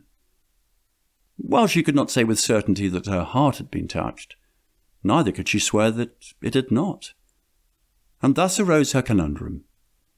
The persistent concern over what would happen if Mr. Darcy's lost memories of her returned, and equally pressing, what if they never did? Lying in her bed later that night, wishing she could fall asleep, her busy mind recounted every word, every look, and every touch that led to the two of them almost kissing. All this and wondering, with more optimism than dread, what the next day would bring. Chapter 11. Darcy went to bed that night with thoughts of the encounter at the Temple with Elizabeth heavy on his mind. Hours passed, it seemed, with him lying awake in bed recounting every word, every look, and every touch that had led to the two of them coming within moments of tossing propriety to the wind and surrendering to their passions. Even in his dreams the incident would not be repressed. Lightning, thunder, wind and rain conspired to create a sensuous symphony, enveloping the two lovers, tempting them to give in to their bodies' desires. The promise of a kiss, their first kiss, urging them toward yearnings unspoken, a leap of faith, as it were. As Darcy peered into Elizabeth's dark, bewitching eyes, he could resist no more. Slowly, tentatively, they leaned in, lips meeting in a soft, gentle kiss that soon deepened as his pent-up longing was released. Darcy wrapped Elizabeth in his arms, revelling in her warmth, her softness. She melted against him with a sigh, fingers tangling in his hair, urgent yet tender. Time seemed to stop as they lost themselves in each other, kissing passionately and clinging tightly as if they would never let go. He longed for more, ached to run his hands along her curves, to feel her soft skin against his, trailing kisses along her neckline, relishing her body arching against his. He whispered in her ear, "My dearest, loveliest Elizabeth, my heart's greatest desire, you must allow me to tell you how ardently I admire and love." His words penetrated the back of his mind like a forgotten truth, striking him with a sudden clarity, like a bolt of lightning splitting the darkness. Darcy awoke with a start, heart pounding, as the floodgates of his memory crashed open. He vividly recalled that fateful night when he had offered his hand in marriage to Elizabeth, only to be sternly refused in no uncertain terms. Her words had pierced him to his very core.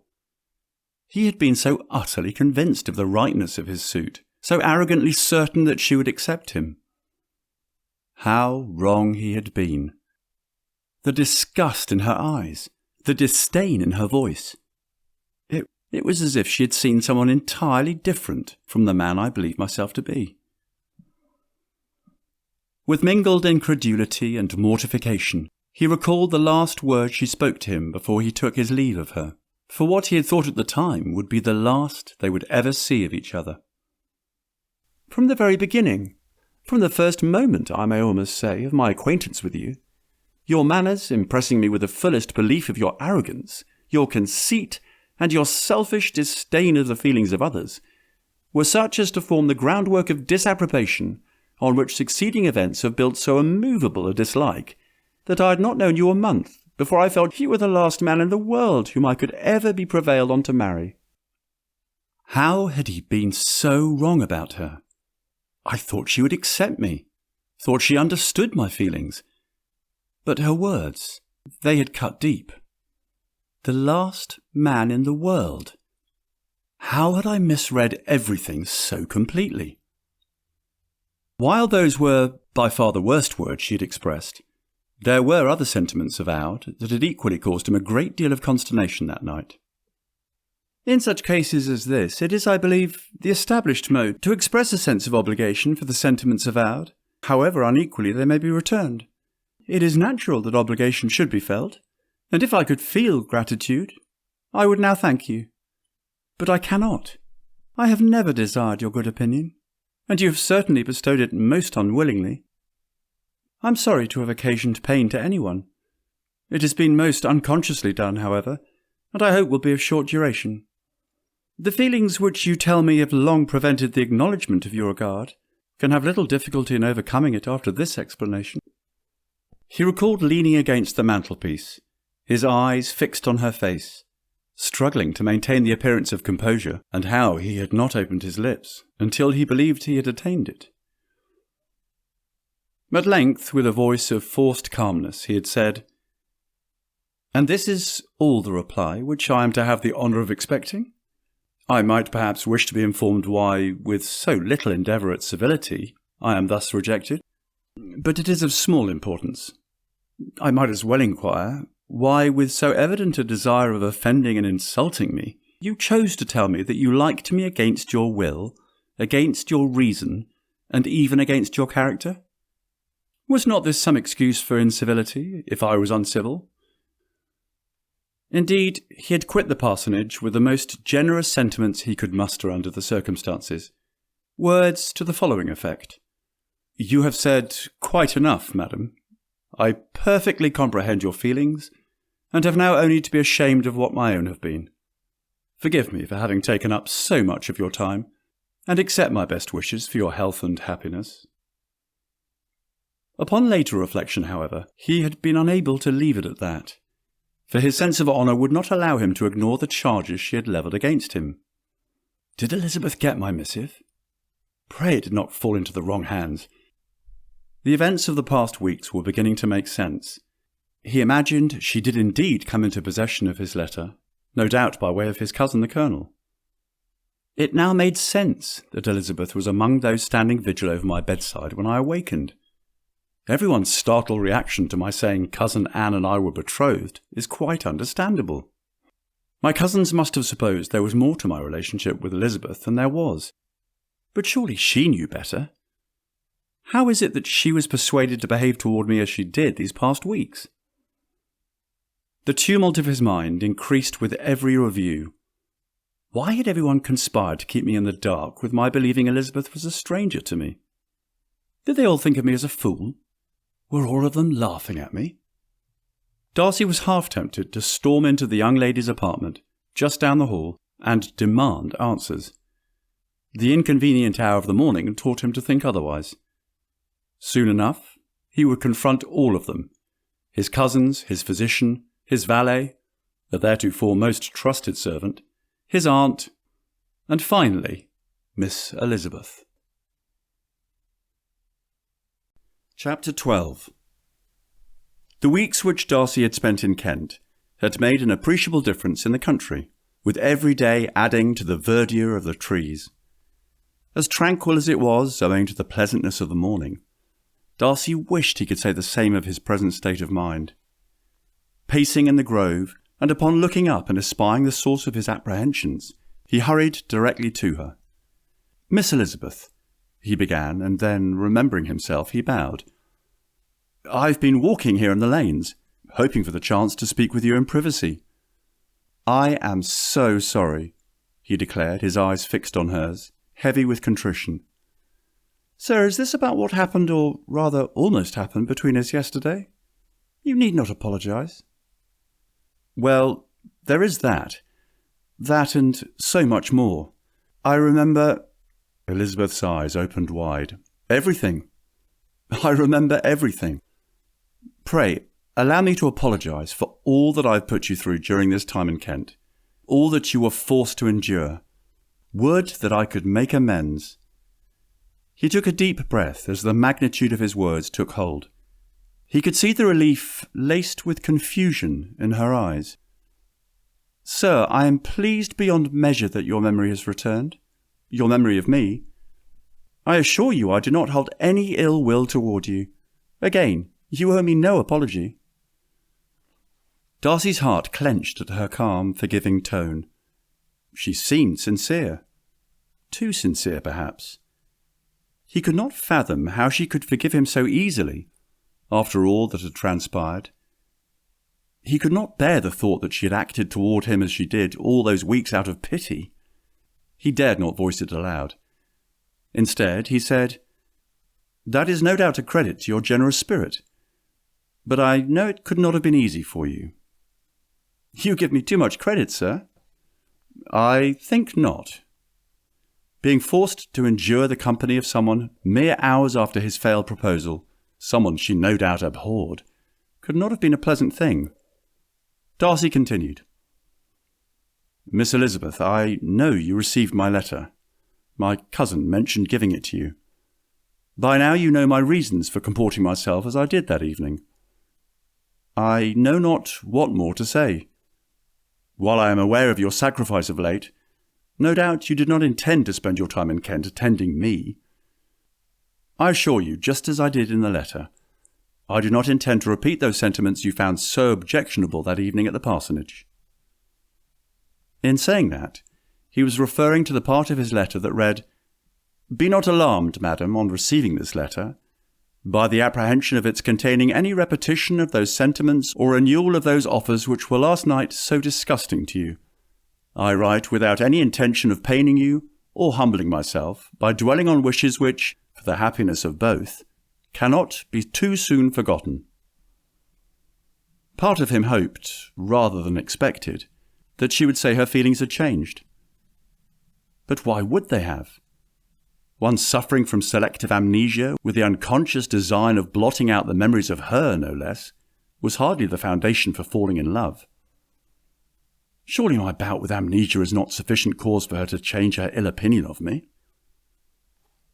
Miss Elizabeth, I spoke with my relations before coming to find you. All that remains is to inform you of my plans. I am taking my leave of Kent as soon as I return to the manor house. Surely you must know that had it not been for the riding accident, I would have left this part of the country long ago. Business affairs and the like. I could not in good conscience leave without seeking you out to tell you goodbye. Elizabeth could scarcely believe what she was hearing. He's leaving Kent. Her heart slammed against her chest, though she managed to keep her composure. She wanted to say something. She wanted to espouse sentiments to the effect that there remained so much that needed to be said on both their parts, but the words caught in her throat.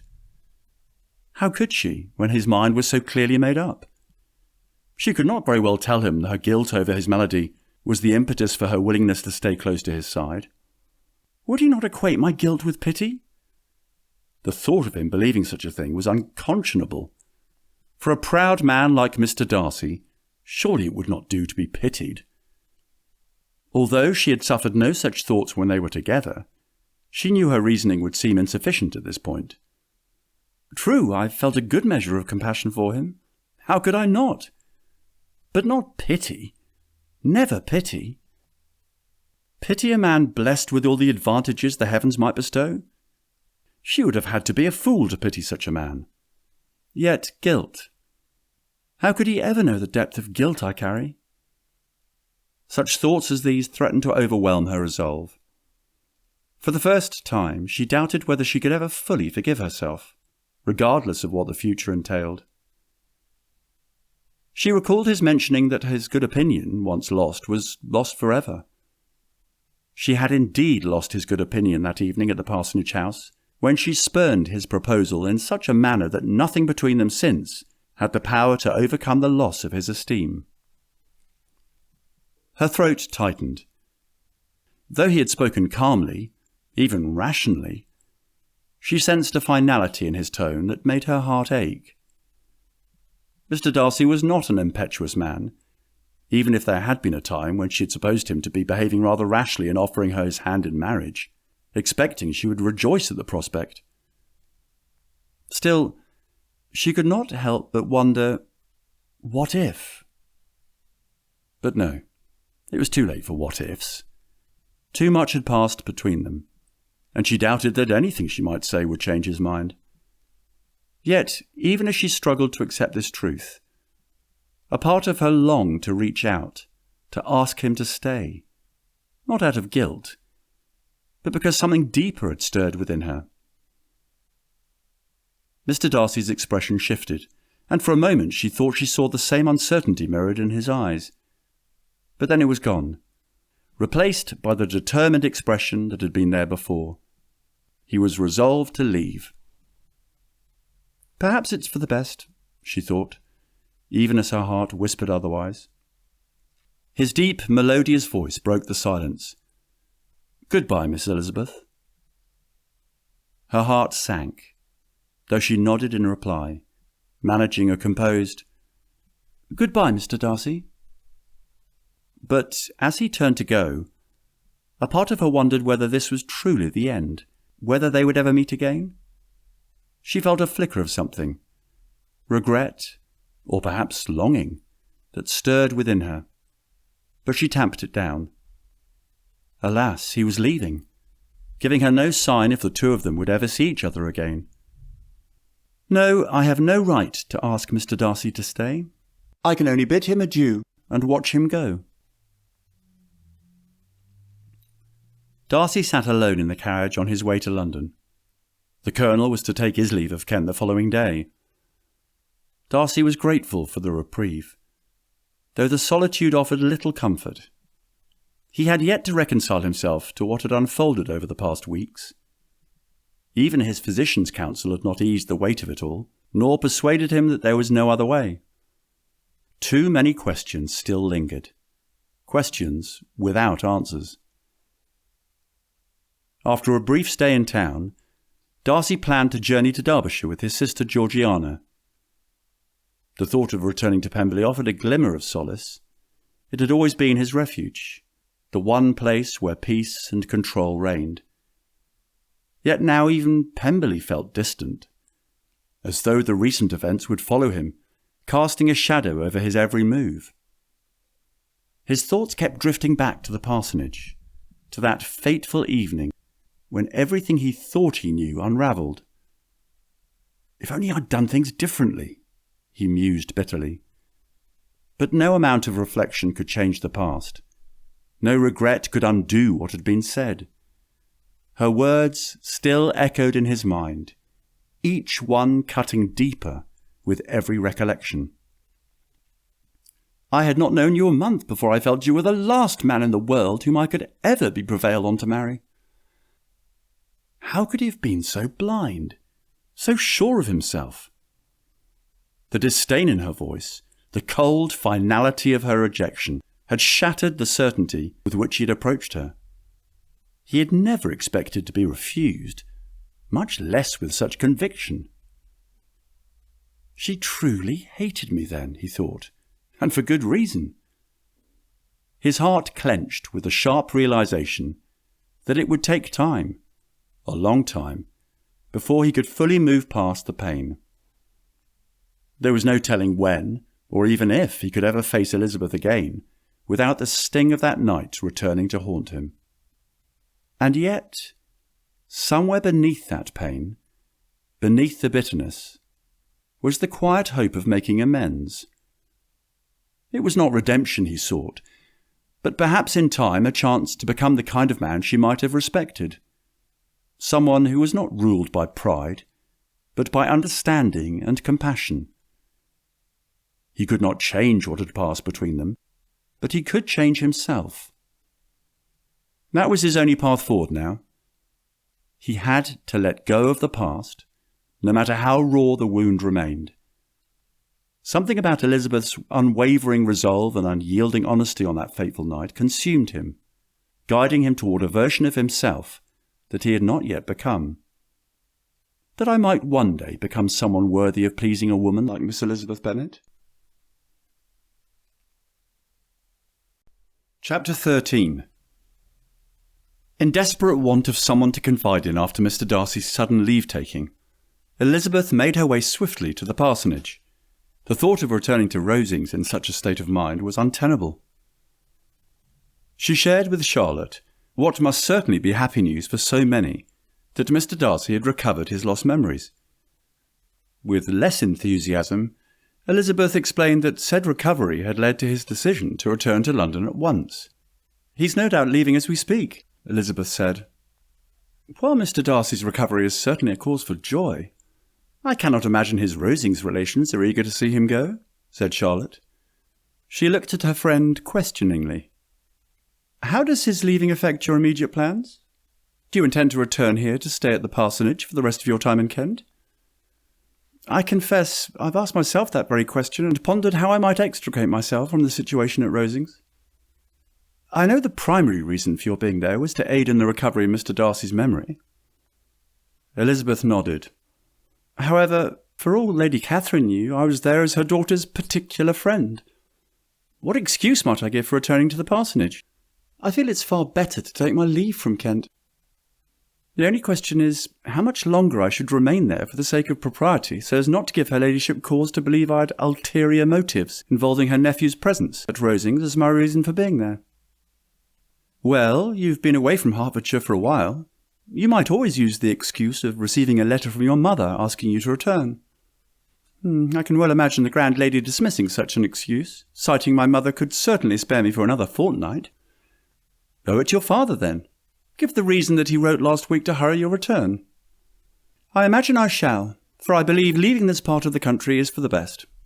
Jane has long since returned to Longbourn from town, and without having seen Mr. Bingley, even in passing. From reading her letters, I am persuaded she is just as heartbroken as ever." Thoughts of Jane's sorrows naturally led to thoughts of Mr. Darcy and his role in separating her from his friend. His testimony silently echoed in her busy mind. I have no wish of denying that I did everything in my power to separate my friend from your sister, or that I rejoice in my success. Toward him I have been kinder than toward myself." Such had been his excuse for his behaviour. Even now Elizabeth could not discern if Mr. Darcy had changed his severe stance, forcing another section of his letter to come to mind. "There is but one part of my conduct in the whole affair on which I do not reflect with satisfaction. It is that I condescended to adopt the measures of art so far as to conceal from him your sister's being in town. I knew it myself, as it was known to Miss Bingley, but her brother is even yet ignorant of it. That they might have met without ill consequence is perhaps probable, but his regard did not appear to me enough extinguished for him to see her without some danger. Perhaps this concealment, this disguise, was beneath me. It is done, however, and it was done for the best. On this subject I have nothing more to say, no other apology to offer. If I have wounded your sister's feelings, it was unknowingly done, and though the motives which govern me may to you very naturally appear insufficient, I have not yet learned to condemn them." These reflections caused her to consider how, despite all these objections to a possible alliance with his friend, Mr. Darcy had cast them aside when it came to his desire to make Elizabeth his wife. Though his words struck her as insulting at the time, they now took on a new meaning. At that time, Mr. Darcy really did love me in his own way. His justification, though harsh, had revealed a man torn between loyalty to his friend and his own imperfect understanding of love. Realizing she had been silent for too long, Elizabeth regarded Charlotte intently. "My sister needs me," she said. "Not only that, but I need her too," Elizabeth silently reflected, "especially after my own ordeal here in Kent." "After all that has happened, I can only imagine how disappointed you must be," Charlotte said, pouring the tea. In fact, Elizabeth had secretly begun to teach herself that the accident was fate's way of giving her and Mr. Darcy a second chance. She could not deny she was beginning to enjoy his company, to look forward to it. How else was she to explain the ache inside her, the longing for what might have been, had they not been interrupted the day before? Had they kissed? As Elizabeth recalled the near kiss with Mr. Darcy, a wave of heat rushed through her, her pulse quickening as if reliving the moment. Her hand instinctively rose to her lips, the memory of his nearness sending a shiver down her spine. The ache in her chest deepened, a mix of regret and longing swirling within her. She'd never expected to feel so attracted to him, yet the tenderness in his eyes and the intensity of their almost shared moment lingered. She pressed her hand to her heart, trying to calm its erratic beats, but the memory of Mr. Darcy's touch, his presence, was not so easily forgotten. Charlotte had always prided herself on being a keen observer, especially in matters of the heart. She knew Elizabeth's spirited nature better than anyone, their shared history giving her unique insight into her friend's character. Over the years, Charlotte had seen Elizabeth's sharp wit and quick judgments fashion strong opinions about those around her. But watching her now, something had clearly changed. The Elizabeth who sat across from her was visibly conflicted. In quiet moments, Charlotte had studied the two of them at Rosings. She had seen the way Mr. Darcy's demeanour softened in Elizabeth's presence. His eyes were full of admiration and a longing to understand her better. And when Elizabeth conversed with the injured gentleman, her voice held genuine warmth, a noticeable shift from her prior icy civility towards him. She could not help but wonder how Elizabeth felt about these changes. It was clear Mr. Darcy had affected her deeply. But Elizabeth was not one to confess such things easily, especially when she herself might not yet understand the full extent of her sentiments. Sensing the undercurrent of tension in her friend's quiet sighs and distracted glances, Charlotte spoke carefully, hoping to coax Elizabeth into revealing more than she might otherwise admit. "No doubt you and Mr. Darcy have grown quite close these past weeks." Elizabeth coloured a little, avoiding her friend's questioning eyes. "Yes, I confess since the accident I have seen a different side of Mr. Darcy." Charlotte arched a brow, her curiosity evident. Different how? You once described him as proud, even insufferable. Elizabeth hesitated, her fingers tracing the rim of her teacup absent-mindedly, as if trying to stall. I have come to realize he is not the man I thought him to be, she said quietly. I have witnessed his attentiveness, his humility, his compassion. He is kinder than I imagined, and at times, she paused, searching for the right words, at times the warmth in his eyes almost startled me. It was as if I had misunderstood him entirely. Charlotte's lips curved into a knowing smile, though she kept her tone gentle. Perhaps he was always that way, and you simply did not allow yourself to see it. Elizabeth's cheeks flushed slightly. Perhaps, she admitted, which makes his hasty leave-taking even more disheartening. Charlotte nodded thoughtfully. You say his leaving is disheartening, but I wonder.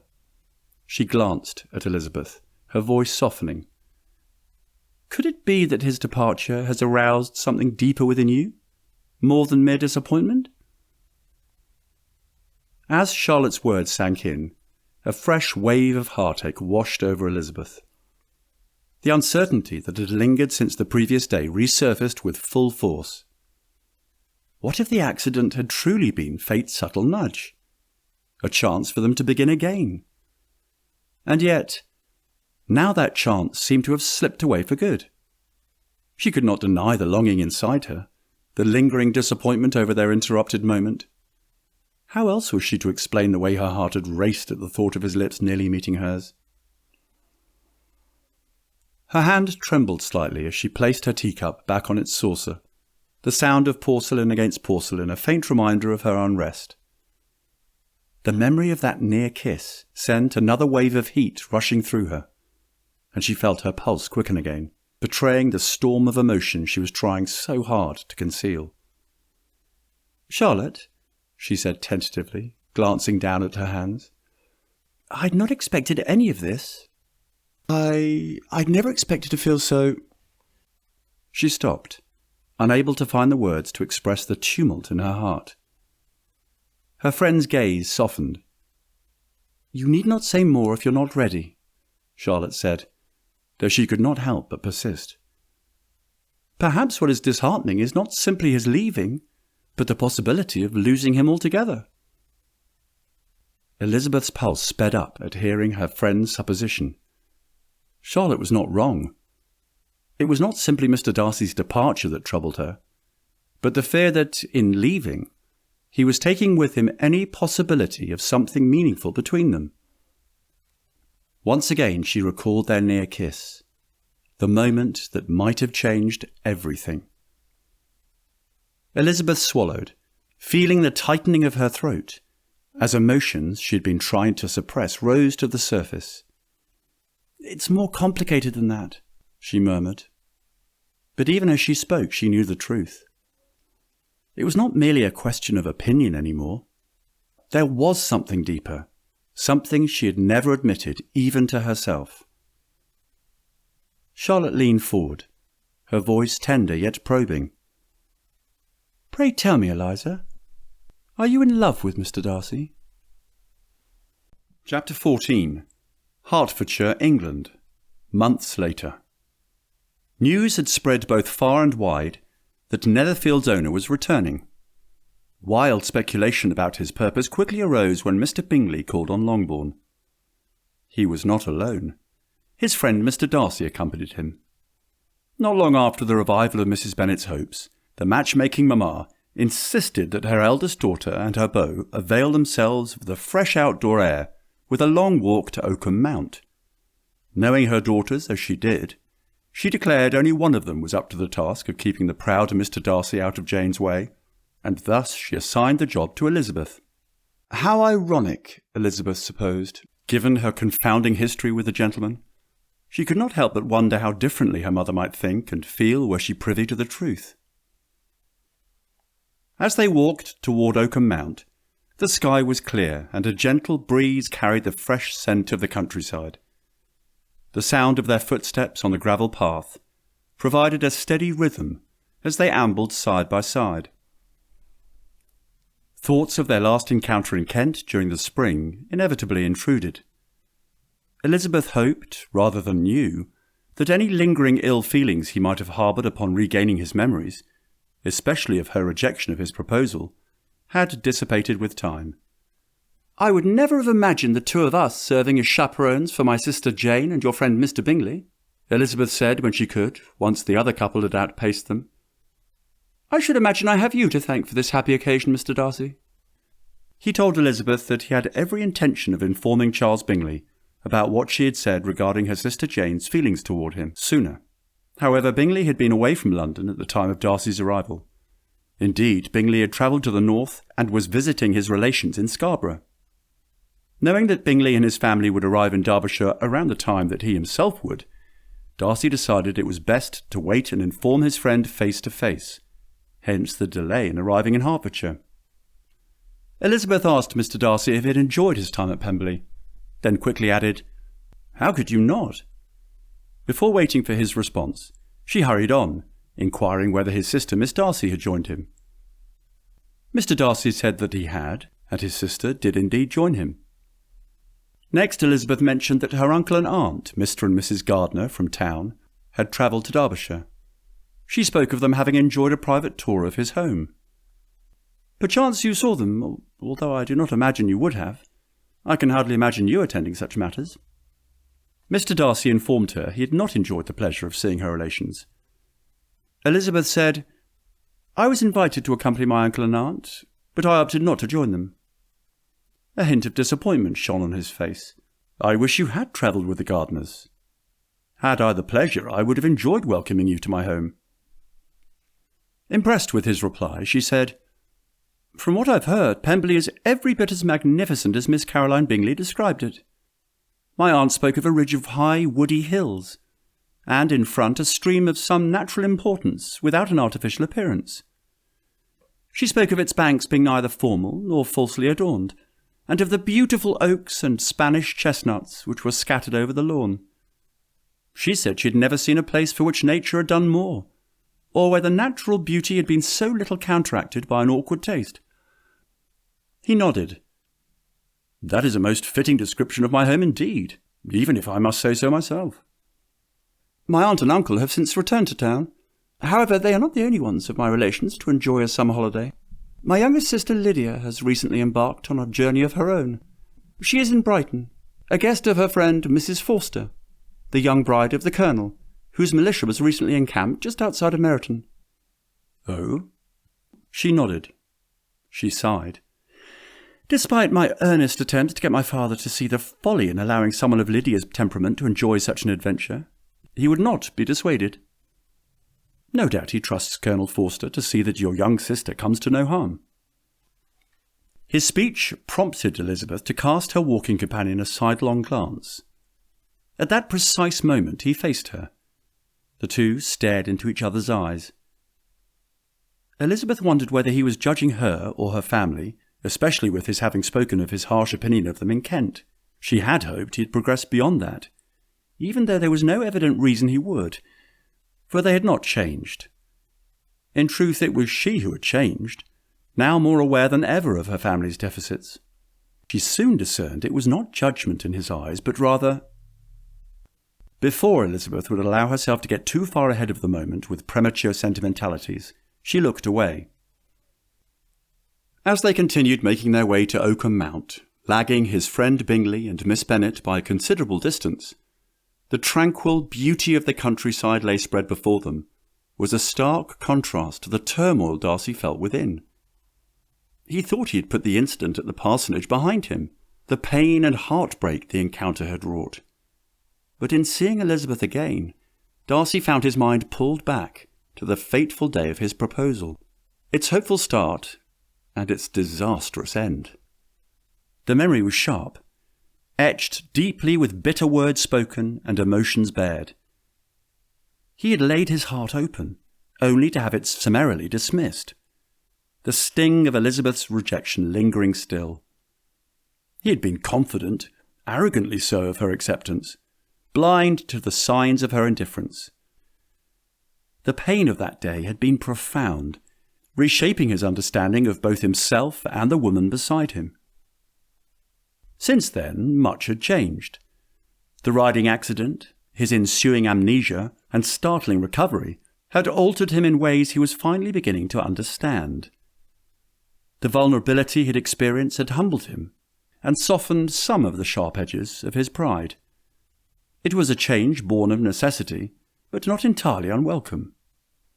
Yet as they walked side by side, Darcy was aware of a new tension, a new wariness in how he regarded Elizabeth. He was both relieved and unnerved by her nearness. She was no longer just the woman who had refused him. In remaining close by his side in Kent, she had been a witness to his human frailties. A proud man of sense and education, blessed with everything the heart of mortal can most desire, yet unable to come to grips with the pain of heartbreak and shattered hopes. Darcy had found himself incapacitated by a bewildering state of mind that exposed the limits of his own self-control. This shift was disconcerting, yet it also brought a strange sort of gratitude and a gentler, more profound compassion than he had known before. The silence between them was charged, filled with unspoken words and not yet asked questions. Darcy gave Elizabeth a sidelong glance, wondering what thoughts occupied her mind, what feelings stirred behind those amazing dark eyes. Did she regret her words in Kent? Had her feelings toward him changed? Or did she merely perform her duties out of a sense of obligation? The uncertainty tugged at him, yet he found himself hesitant to broach the subject. Instead, he focused on the present, on the pleasantness of the day and the woman beside him, allowing himself to hope, perhaps foolishly, that this walk might lead them toward a new understanding. Breaking the silence between them, Elizabeth reminded Mr. Darcy of their primary employment as chaperones during the outing. "Shall we join my sister and your friend?" Mr. Darcy agreed, and together they sped their pace to catch up with the others. As they reached Jane and Mr. Bingley, the atmosphere instantly lit up, bolstered by Bingley's infectious energy. Darcy, usually reserved in such company, found himself laughing more freely than he had in a long while. Elizabeth too seemed more at ease, her lively spirit on full display as she exchanged teasing remarks with her sister. The tension that had weighed so heavily between him and Elizabeth earlier dissolved into the gentle warmth of shared conversation, and for a moment he allowed himself to hope. Might this be the beginning of something new? Chapter 15. Elizabeth could honestly say she had never laughed as much as she had in the company of Mr. Darcy and Mr. Bingley. Why, even Jane indulged in more than her fair share of gaiety during the outing, which was really saying something considering the extended passage of time since she and Mr. Bingley were in company. But laughter gave way to apprehension upon entering the house and finding her sister Mary standing by the door, anxiously anticipating their return. "Heavens, what is the matter?" the eldest sisters cried in unison, seeing the look on Mary's pale, almost ghostly countenance. Upon seeing the letter in her younger sister's hand, Elizabeth seized it. Jane embraced Mary, who was too distraught to speak. Elizabeth started reading the letter, at first in silence. A silence that could not endure, for what she read must surely be shared with everyone. "Lizzie," Jane cried. "If this is a private matter, then perhaps we should leave," said Mr. Bingley, while Mr. Darcy, in wretched suspense, observed Elizabeth in compassionate silence, slowly drifting closer. Elizabeth, part of her wanting him gone, but a greater part praying he would stay, said, "I'm afraid such dreadful news as this cannot be concealed from anyone." She turned to face her sisters. "It is Lydia. She has left all her friends, has eloped. She's thrown herself into the power of Mr. Wickham. They are gone off together from Brighton." Now it was Jane's turn to colour, to gasp, to surrender herself to tears. By now Mr. Darcy stood directly by Elizabeth's side. "You know him too well to doubt the rest. Lydia has no money, no connections. nothing that can tempt him to—" Elizabeth could scarcely voice the words aloud. Instead, she cried, "My sister is lost forever." Mr. Darcy was fixed in astonishment. "When I consider," she added in a yet more agitated voice, "that I might have prevented it. Had I been more forceful in arguing my stance against her going away to my father, had I suspected Wickham might make her an object, had I made some part of what I learned about him known to my family, this would not have happened. But it is all too late now." "I am grieved indeed," cried Mr. Darcy, "grieved and shocked, but it is certain, absolutely certain." "We learned," Mary said, "they left Brighton together on Sunday night, and were traced almost to London, but not beyond. They are certainly not gone to Scotland." "And what has been done? What has been attempted to recover her?" "My father has gone to London to beg my uncle's immediate assistance, and now Mamma fears he will find Mr. Wickham and be forced to kill him. But my father will be killed instead. Oh, Lizzie, we have not the slightest hope." "Nothing can be done. I know very well that nothing can be done," Elizabeth cried in silence, wanting to be a beacon of hope to her sister, when surely all hope was lost. But speaking quietly to Mr. Darcy, her tone was different. "How is such a man to be worked on? How are they even to be discovered? I've not the smallest hope. It is in every way horrible." Mr. Darcy shook his head in silent acquiescence. His friend Bingley stood away from the others, stunned. "Would that I could have been a fiercer protector of my sister." Mr. Darcy made no reply. His brow contracted, and his air was gloomy, as though in earnest meditation. Elizabeth soon observed and instantly understood what was happening. Her power was sinking, for surely everything must sink under such a proof of family weakness, such an assurance of the deepest disgrace. She could neither wonder nor condemn his viewpoint, as she considered how quickly things can change, how tenuous her happiness had been.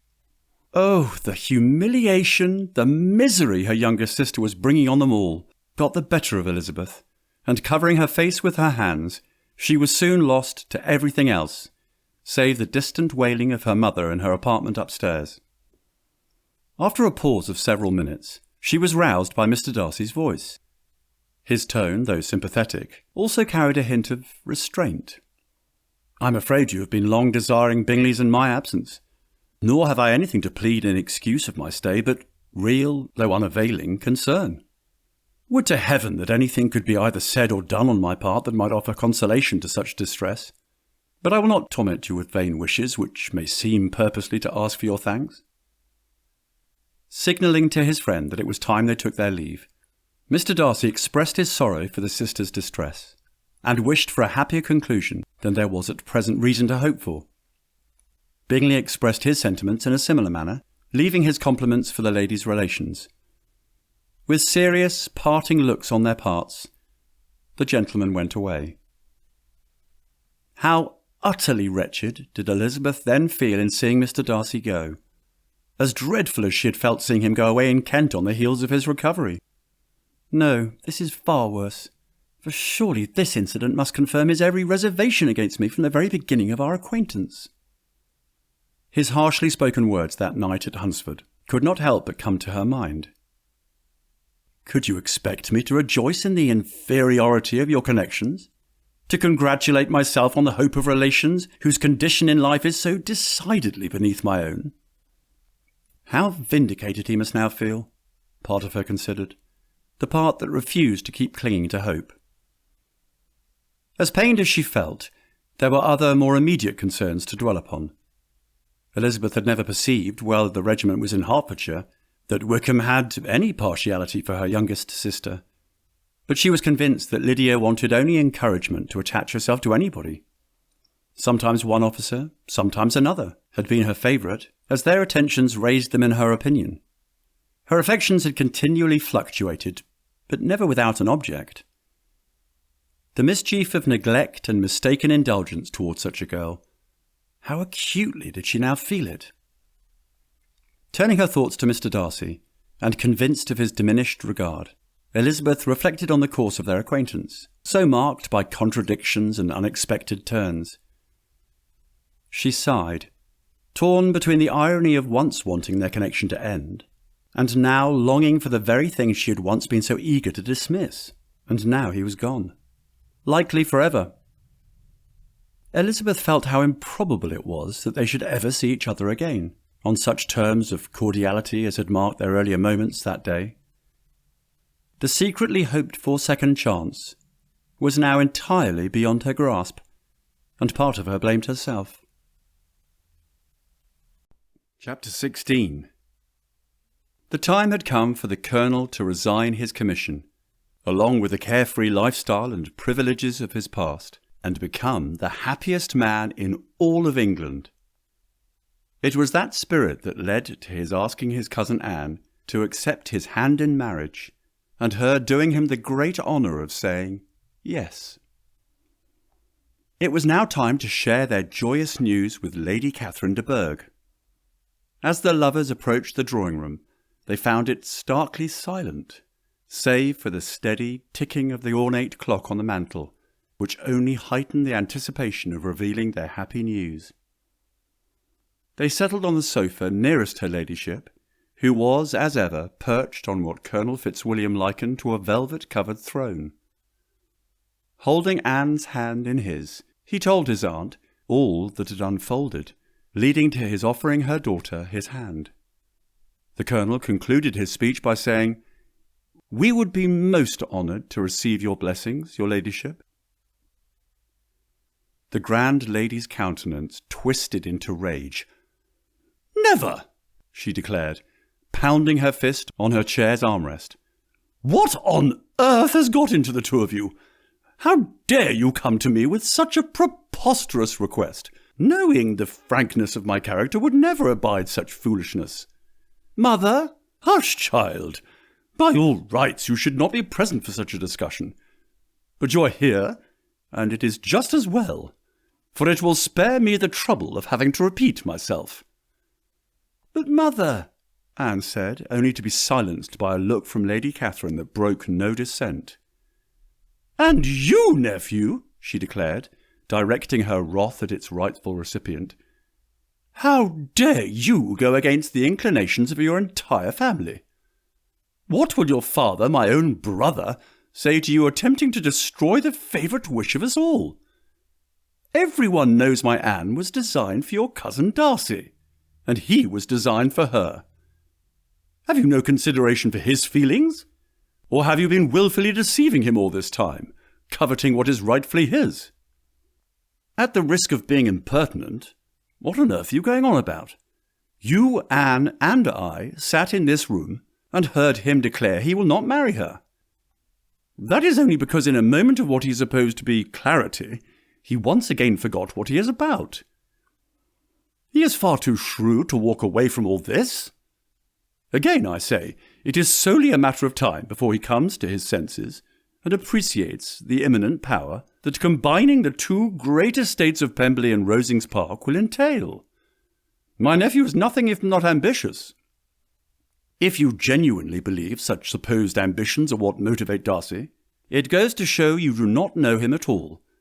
I posit such materialistic and strategic considerations are the underpinning of your own outdated aristocratic bearings." Lady Catherine's expression hardened, a deep-seated pride flickering behind her eyes. She had long regarded herself as the unwavering protector of her family's illustrious legacy, certain that the sacrifices she made were not only warranted but essential to preserving the rank and distinction they rightfully held. Any challenge to her authority was deemed an affront. "I suppose it's easy for you to sit in judgment of my upbringing, despite your having enjoyed every privilege that being born into a noble family as ours can bestow, save those inherent in being a second son. But I shudder to think how either of you would fare if not for such advantageous births. Heaven knows I endured my own sacrifices, what with having married a mere baron. But look at me now." She let out an indignant snort. "Speaking of which, what of your own motives?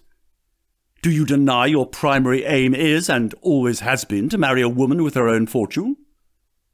Have you not often cited a younger son must be inured to self-denial and dependence, that your habits of expense make you too dependent, and there are too many in your rank of life who can afford to marry without some attention to money?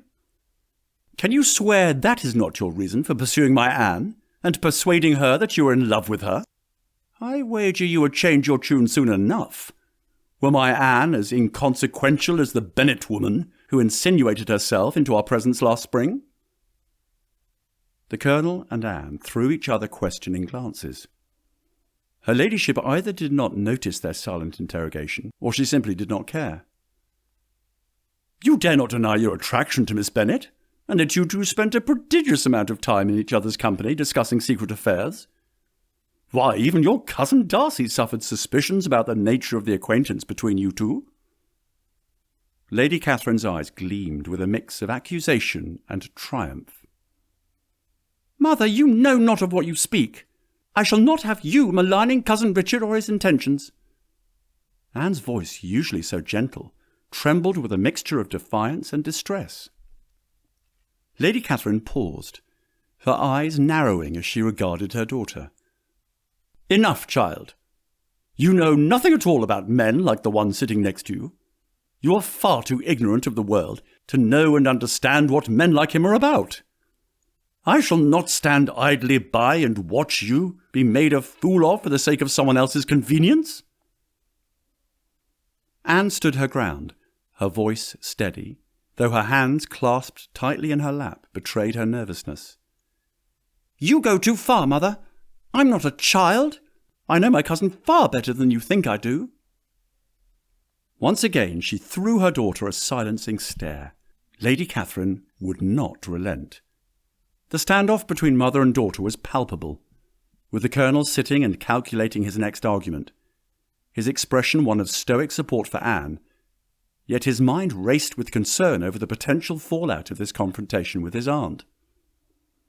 He found himself momentarily lost in thought, reflecting on the many years he had spent observing Lady Catherine's overbearing presence in Anne's life.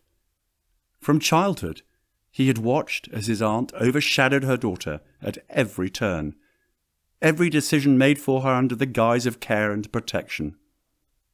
Lady Catherine's dominance had always been cloaked in a sense of duty, yet it had stifled Anne's growth in ways her ladyship would never comprehend. In her own mind, Lady Catherine was nurturing her daughter, preparing her for a future befitting their family's noble status. But to him, it had always been clear that her controlling nature was a hindrance, preventing Anne from blossoming into the strong, independent woman she could be. Anne had learned to be quiet, to acquiesce, fearful of questioning her mother's wishes, even as it chipped away at her own sense of self. Lady Catherine could not discern that the very manner in which she exerted her will had done more to suppress than support her daughter's potential, leaving Anne trapped in the shadows of her mother's ambition. At last, Anne's days of silent submission are over, he considered. Lady Catherine, my feelings for Anne and her feelings for me are righteous and just. We are not bound by obligation. We are in love. I ask you to respect that, for your time will be better spent accustoming yourself to the truth of it. One way or another, we will be man and wife. I've heard all I need to hear from both of you. I'm not used to having my will subjugated by the feelings of others, and especially not either of you. Her voice echoed off the walls, filling the room with the weight of her authority. Her ladyship's eyes blazed with indignation. I will not allow such an unsanctioned alliance as the one you aspire to unfold, she declared, her hand slamming down on the armrest of her chair, as if to punctuate her command. There is too much at stake to permit everything to be undone by a foolish romantic whim. You're playing with the future of this family. The air in the room grew heavier with tension, as her fingers curled into fists, her rigid posture signalling that she was on the verge of further confrontation.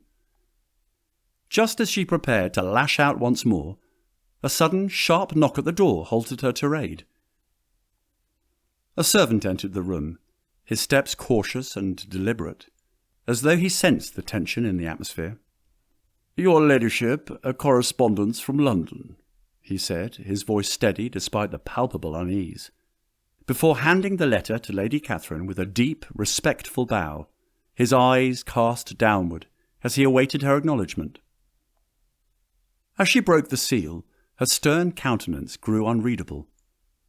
The Colonel and Anne exchanged anxious glances, wondering whether the contents of the letter might bear news significant enough to sway Lady Catherine's stance or embolden her opposition. Her ladyship perused the missive's contents, her expression shifting from vexation to consternation. She looked up, her face suddenly aghast. "It seems," she began, her voice unsteady, "that events concerning our family's standing are unfolding rapidly elsewhere. Events that are far more consequential than anything the two of you have to say." Chapter 17. Mrs. Lydia Wickham, née Bennet, all dressed in black. What a shame to be widowed at the tender age of 6 and 10. What a pall of despair her arrival at Longbourn cast over the entire household. Not so much for Lydia herself, but for the toll it took on the rest of her family's equanimity. Elizabeth in particular felt as though every day of Lydia's company was a repetition of the first.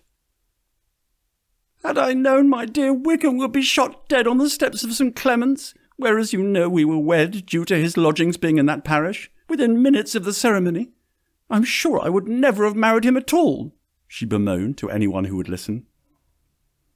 "What could be worse than having to don such dreary old gowns when I was meant to be wearing fine silks and laces and sparkling jewels, the likes of which my Wickham promised when he and I went away from Brighton together? Oh, I know I should never have agreed to our brief sojourn to London, despite Wickham's adamant insistence when we were meant to go directly to Gretna Green, for I'm sure he would never have been killed there, because I never heard of anyone getting themselves killed in Scotland. And now my Aunt Mrs. Gardiner insists I must wear such dreadful attire as this for the next 6 months at least. She even said during the following 6 months things will be just as dire. Ah! By my calculations I'm obliged to suffer for at least 12 whole months. Oh, my precious child! How unfortunate indeed to have lost your dear husband before you had a chance to celebrate such a felicitous occasion," cried Mrs. Bennet on that particular day.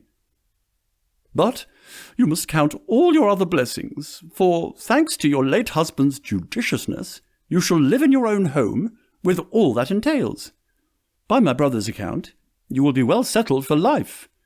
You must be patient, my child. The mourning period shall be over before you know it." "What difference does it make when I will be far, far away in Scotland?" Turning to Kitty, her closest sister by birth as well as affection, Lydia exclaimed, "Oh, you must come and live with me, else I shall go thoroughly distracted." Before the joy on Kitty's face could be fashioned into an entreaty to accompany her sister, Mr. Bennet declared, "No, I will not hear of it." With that, he folded the paper he had been reading, stood from his seat, tucked the paper under his arm, and quit the room.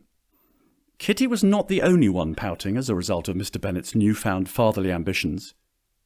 Lydia opined, "I declare I am the unluckiest girl in the entire world. Everyone is so mean-hearted to me. It is almost as though everyone blames me, for what I do not know. Our aunt was so horrid during the days leading up to the marriage, and on the morning of the wedding there she was, all the time I was dressing, preaching and talking away just as if she were reading a sermon. However, I did not hear above 1 word in 10, for I was thinking, you may suppose, of my dear Wickham. I longed to know whether he would be married in his blue coat."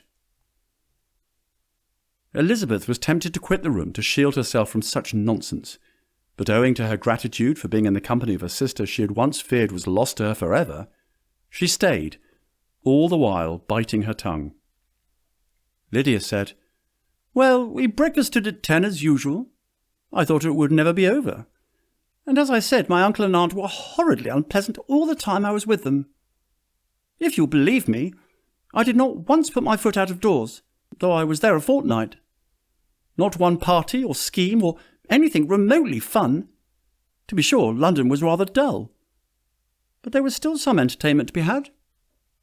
Well, just as the carriage came to the door, my uncle was called away on business with that horrid man, Mr. Stone. And then, you know, when once they get together, there is no end of it. Well, I was so frightened, I did not know what to do, for my uncle was to give me away, and if we were beyond the hour, we could not be married all day. But luckily he came back again in 10 minutes' time, and then we all set out. However, I recollected afterwards that if my uncle had been prevented from going, the wedding need not be delayed, for Mr. Darcy could have done just as well. Mr. Darcy? Exclaimed Elizabeth in utter amazement. This was new intelligence, the import of which she could not pretend to ignore. Oh, yes. He was to come there with Wickham, you know. But, gracious me, I quite forgot. I ought not to have said a word about it. I promised them so faithfully. What would Wickham think? It was to be such a secret. Not that it matters much now, what with his being dead and all. Still, if it was to be a secret, said Jane, say not another word on the subject. You may depend upon my seeking no further. Certainly, said Elizabeth, though burning with curiosity. We will ask you no questions. Thank you, said Lydia. For if you did, I should certainly tell you all. For I've heard it said that dead people have no secrets. With such encouragement to ask, Elizabeth was forced to put it out of her power by running away. But to live in ignorance on such a point was impossible. Or at least, it was impossible not to try for information. Mr. Darcy attended Lydia's wedding? It was precisely the kind of scene, and precisely among the company, where she would have imagined him least likely to appear, with the least reason to be present. Wild, fleeting conjectures raced through her mind, each more frantic than the last. Yet none brought any true satisfaction. Those explanations that cast his actions in the most favourable, even heroic light, filled her with a desperate hope, but also felt like the least probable. The agony of not knowing was palpable, and would not be repressed. She could not endure the torment of such uncertainty any longer. Then, in a burst of restless energy, Elizabeth seized a sheet of paper and hurriedly began to write a letter to her London relation. My dearest aunt, you will readily comprehend the depth of my curiosity regarding a certain matter which Lydia has so carelessly let slip. I find myself at a loss to understand how Mr. Darcy, someone unconnected with our family, and indeed as good as a stranger to us all, could have been present at such an inauspicious moment. Pray, write at once and explain this mystery to me, if it is possible to do so without breaching any secrecy that may have been intended. If, for reasons that I cannot now fathom, the matter is meant to remain concealed, as Lydia seems to suggest, I must resign myself to ignorance, though I confess this will not come easily to me. With that in mind, if you do not tell me the truth in an honourable manner, rest assured I shall be driven to tricks and schemes of my own invention to uncover it. Yours most sincerely, E.B. Elizabeth sealed the letter, her mind still reeling with the possibilities, determined that this mystery, whatever it was, would not escape her. It was just as well that her elder sister was not a party in Elizabeth's scheme. Jane's delicate sense of honour would not allow her to speak to Elizabeth privately of what Lydia had let fall, and Elizabeth was glad of it. Until it appeared whether her inquiries would receive any satisfaction, she had rather be without a confidant. Elizabeth swiftly received a response to her letter, and clutching it, hastened to a secluded grove where she could read undisturbed. The crisp rustle of leaves underfoot, their early shedding the first hints of the approaching autumn, accompanied her quick steps. Settling onto a bench, she readied herself to delight in the contents. She was comforted by the letter's length, which suggested it bore no rejection of Lydia's audacious claim. My dear niece, do not think me angry, however, for I only meant to let you know that I had not imagined such inquiries to be necessary on your side.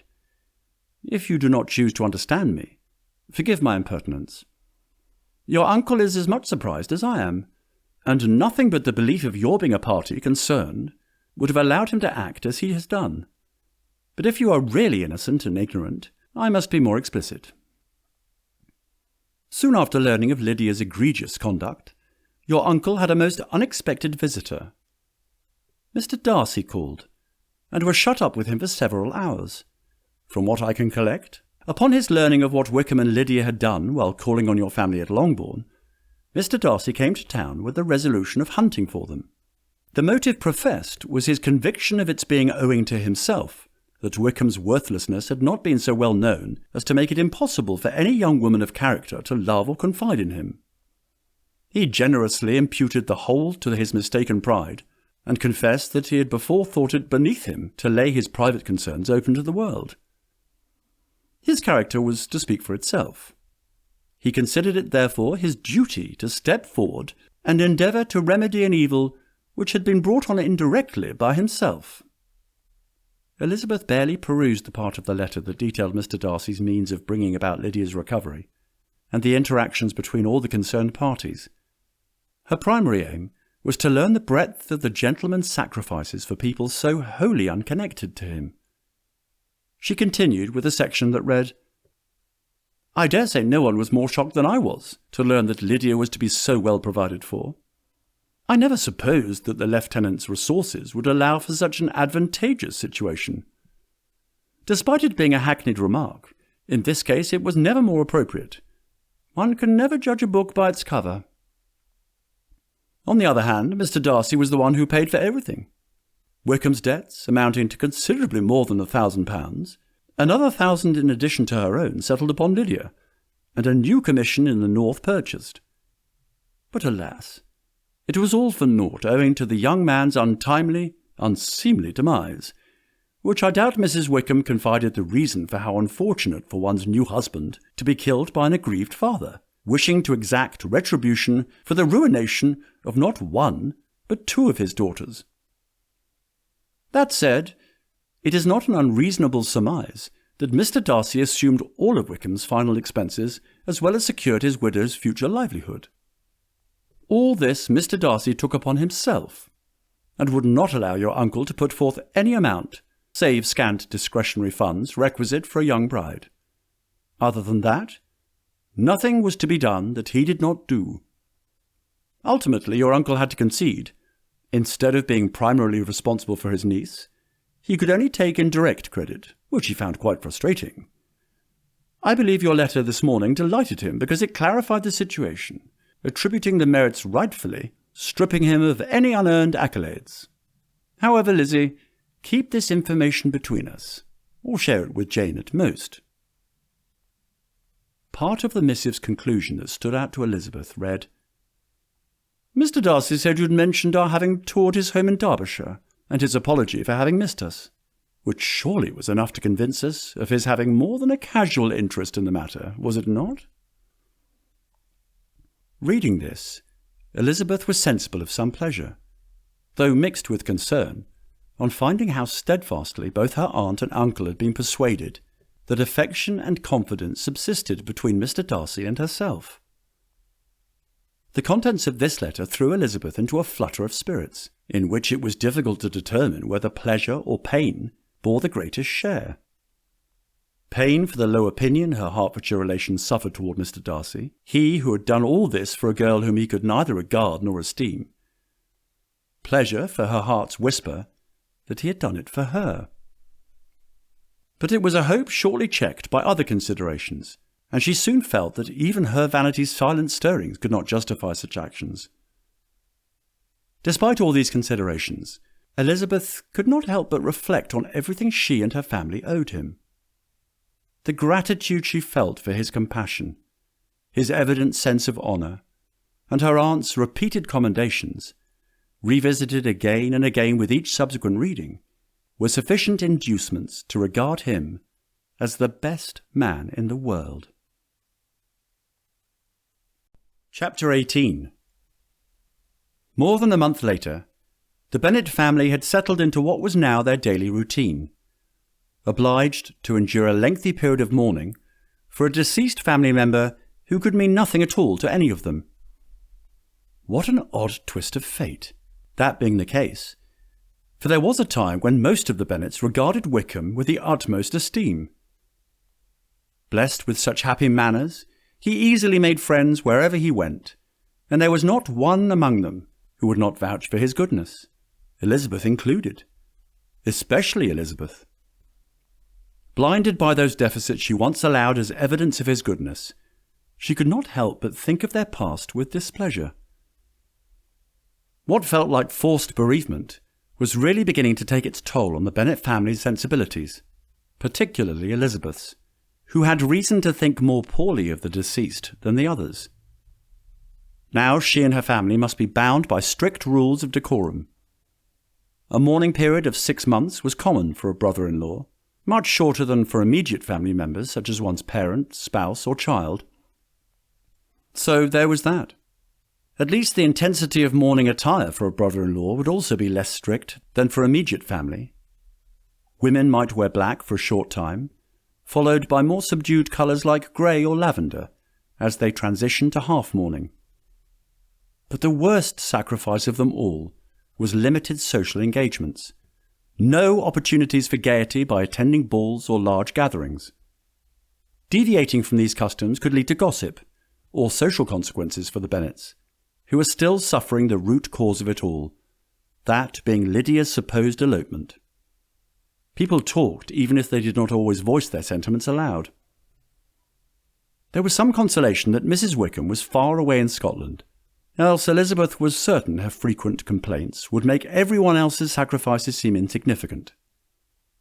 As it was, Lydia's recent letters had been filled with tales of her escapades in Scotland, blatantly ignoring the sombre reasons for her presence there. She wrote of the grand parties she intended to attend the second the mourning period was over, lamenting the restrictive bereavement customs with utmost disdain. With Jane not being privy to all that had happened in Lydia's recovery, save what the latter alluded to when she was at Longbourn, she suffered more apprehension over what she perceived as Mr. Bingley's defection. Elizabeth and Jane found a quiet moment in the east parlour to discuss the gentleman's conspicuous absence. Leaning close, Jane's voice carried a note of uncertainty. Could it be as simple as him observing the mourning period? Or has Lydia's recklessness indeed cost me Mr. Bingley's esteem? Do you suppose he has no knowledge of our family's loss, making my latter conjecture on his motive for staying away true? Elizabeth pondered thoughtfully before responding, her eyes drifting to the window. Mr. Bingley is likely aware of Lydia's situation. Was Miss Bingley's letter not confirmation enough? It's not as though his sister has not withheld information from him before. When he was last here in Hertfordshire, he told me he did not know of my being in town during the spring. Oh, Elizabeth exclaimed. Why did you not mention it before? I dare say it slipped my mind. There was so much more for the two of us to entertain after having been apart for so long. Elizabeth dared not pressure her sister for more, feeling as she did that this was not the time, especially if any ensuing talk might lead to portraying Mr. Darcy in an unfavourable light. I'm sure Mr. Darcy would have told him, since he was present at Wickham's demise.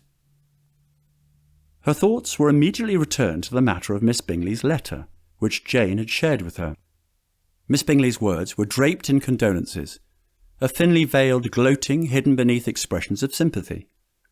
By way of sentiments ostensibly written to Jane, the pernicious young woman not so subtly taunted Elizabeth on what a favourite of hers the deceased had been, suggesting she must be grieving the loss as severely as was the young widow, a point Elizabeth deemed as ironic.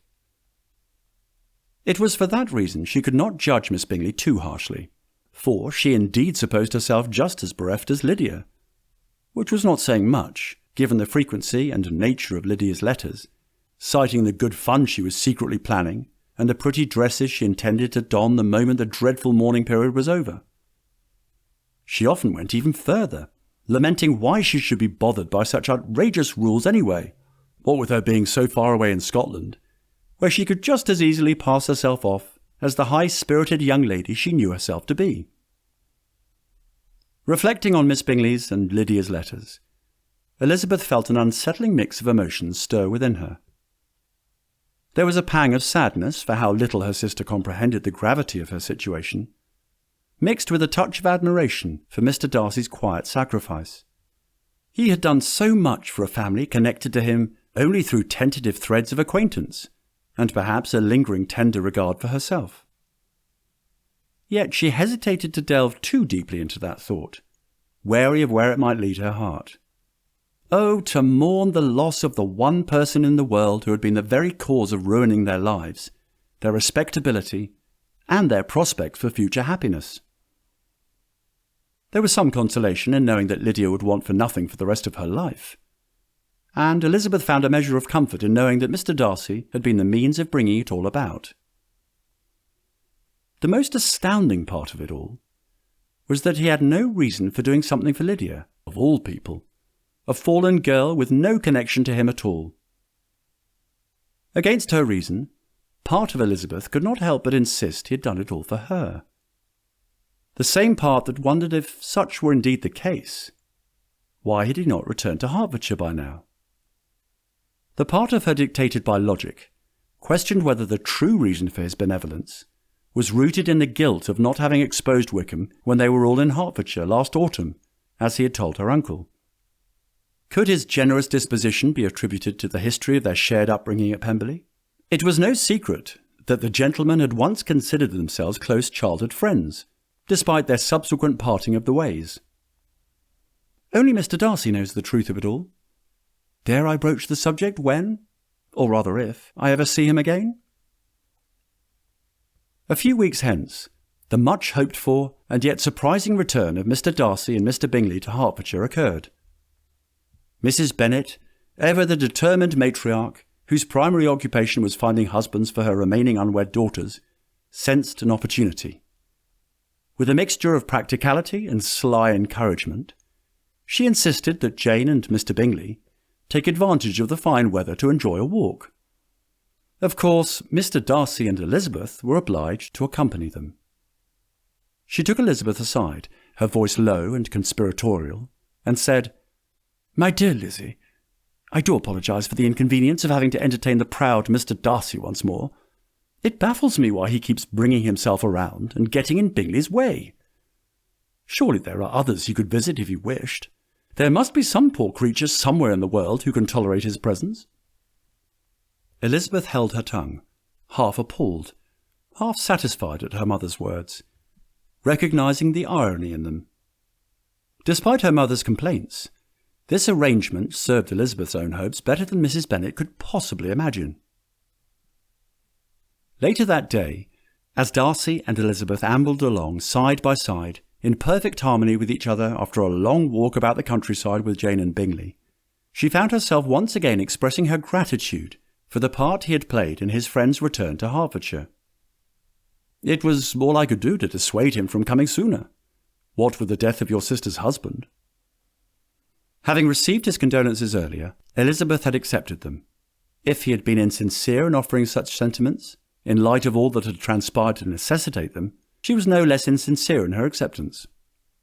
Bingley's tenancy at Netherfield must surely provide the necessary excuse for his being in Hertfordshire, even if, ostensibly, he is here to be close to your sister, said Mr. Darcy. No doubt, an engagement between the two of them is inevitable, allowing for the proper passage of time. His words stirred in Elizabeth's mind the memory of Jane's first letter from Miss Bingley, which had stated that her brother would not be returning to Netherfield last year, as he had promised, and all the subsequent stratagems employed to keep them apart when Jane was in town. Fortunately, the young lady's power over her brother had diminished considerably, owing to Bingley's discovery of the unmitigated heartache Jane had endured. Elizabeth, while she had long since forgiven Mr. Darcy for his role in the scheme, had not quite forgotten. "And how will you feel about that, Mr. Darcy?" she asked, wondering if he still held reservations about the sincerity of Jane's love for his friend. "I'm certain your sister and my friend will be incredibly happy together. I've detected a similarity in their temperaments that makes them ideally suited for felicity in marriage. But I was given to think being opposites was the best ingredient for happiness in marriage. Which goes to prove there are no fixed rules where love and happiness are concerned. The heart wants what it wants. Indeed, I could not agree more. It pleases me beyond measure that my sister shall finally have the chance at the felicity long overdue for one of her temperament. All the world is good in Jane's view, and the recent heartbreaks as well as setbacks we have all endured have done nothing to dampen her good opinion of the world. Bingley is a lucky man to have found your sister, said Mr. Darcy, and in a manner which convinced Elizabeth he genuinely believed what he espoused. All the reason she cared for her walking companion as much as she did flooded her senses. Indeed, I am immensely grateful for Mr. Bingley's return. It is a shame your own time in Hertfordshire will be of such a short duration. Do you really feel that way, Miss Elizabeth? She swallowed. Was this the moment she had been hoping for? To tell him all that she had longed for him to hear? By then they had returned to the manor house, having lost track of Jane and Bingley some time ago. Before she could fashion a reply to his question, they were joined by Elizabeth's sister Mary, who had come running out the door to retrieve her at their mother's behest. Elizabeth threw the gentleman an apologetic look, while being pulled away by her sister. "Whatever is my mother's reason, it better be a good one," she silently complained. It turned out it was not, for her mother had congratulated herself for having done a great service to her second eldest daughter by sparing Elizabeth any more time than was necessary in the proud Mr. Darcy's company. How vexing was her mother's low opinion of the gentleman, especially after all he had done to bring about a better life for her favourite daughter than could have been expected on the heels of such a scandal as Lydia had caused. Elizabeth had not yet broached the subject of her gratitude to Mr. Darcy on behalf of herself and her family. Finding the right words to say without revealing the source of her intelligence had been too taxing on her mind to bring up the matter earlier. She hurried back to the parlour, her pulse quickening with each step. The conversation with Mr. Darcy had been lingering in her mind since they were parted, and she felt the urgency to address the feelings that had been stirring within her for so long. The moment they had shared had felt like the beginning of something. But by the time she returned to the parlour, where she had expected him to be, it was too late. She learned he had been summoned away, though she was not informed of the reason. He's gone. The pang of disappointment slammed against her chest with unexpected force. How many chances had they missed already? She closed her eyes briefly, willing herself to calm the rising tide of regret. But it was futile. How long must she wait for the right moment? For another opportunity to tell him what exactly? That she understood him now? That she was grateful? That her heart had shifted in ways she could scarcely admit even to herself? What an unfortunate stroke of fate indeed! Their final intercourse had been so ordinary, so restrained, when there was so much more that should have been said. What was meant to be their last moments together before he left for London had been stolen away from her, and Elizabeth did not know whether anger or disappointment comprised the greater part of her emotions. Certainly she would see him again. He had all but promised to visit his friend at Netherfield. Thus the question uppermost in Elizabeth's mind was not whether she would see Mr. Darcy again, but rather when. Chapter 19. Having travelled all the way to Hertfordshire upon receiving irrefutable proof of her nephew Darcy's recent manoeuvres, and supposing it could only mean one thing, Lady Catherine de Bourgh broke every rule of decent civility and proper etiquette, with the sole desire of preventing further injury to her lifelong ambition. After commandeering a private audience with Elizabeth in a prettyish little wilderness on one side of the Bennets' family lawn, her ladyship wasted no time carrying her point. "You can be at no loss, Miss Bennet, to understand the reason of my journey hither. Your own heart, your own conscience must tell you why I come." Elizabeth looked at the uninvited guest with unaffected astonishment. "Indeed, you are mistaken, your ladyship. I have not been able at all to account for the honour of seeing you here. My character has ever been celebrated for its sincerity and frankness, and in a cause of such a moment as this, I shall certainly not depart from it. From all that I have discerned regarding my nephew Darcy's behaviour of late, I have concluded that he suffers more than a casual interest in the Bennets of Longbourn, particularly you. I fear that, as confused and misguided as he no doubt must be after his harrowing ordeal in Kent during the spring, he has completely forgotten what he is about. I fear he has gone as far as to offer his hand to you. While I wish more than anything that my suspicions will prove false, I came all this way just the same in search of the truth. Your ladyship, if you indeed are in want of confirmation of that sort, why did you not go straight to Mr. Darcy? Why have you wasted your time coming here to confront me? You ought to know from having spent time in my home, I am not one to be trifled with. I would hardly describe my coming here as a confrontation, but rather a conversation between two women, one seeking answers, and the other with no need to withhold the truth. Now tell me at once, has my ill-advised nephew made you an offer of marriage? Are you engaged to be married to him? Elizabeth wanted nothing more than to say yes, that Mr. Darcy did indeed offer her his hand.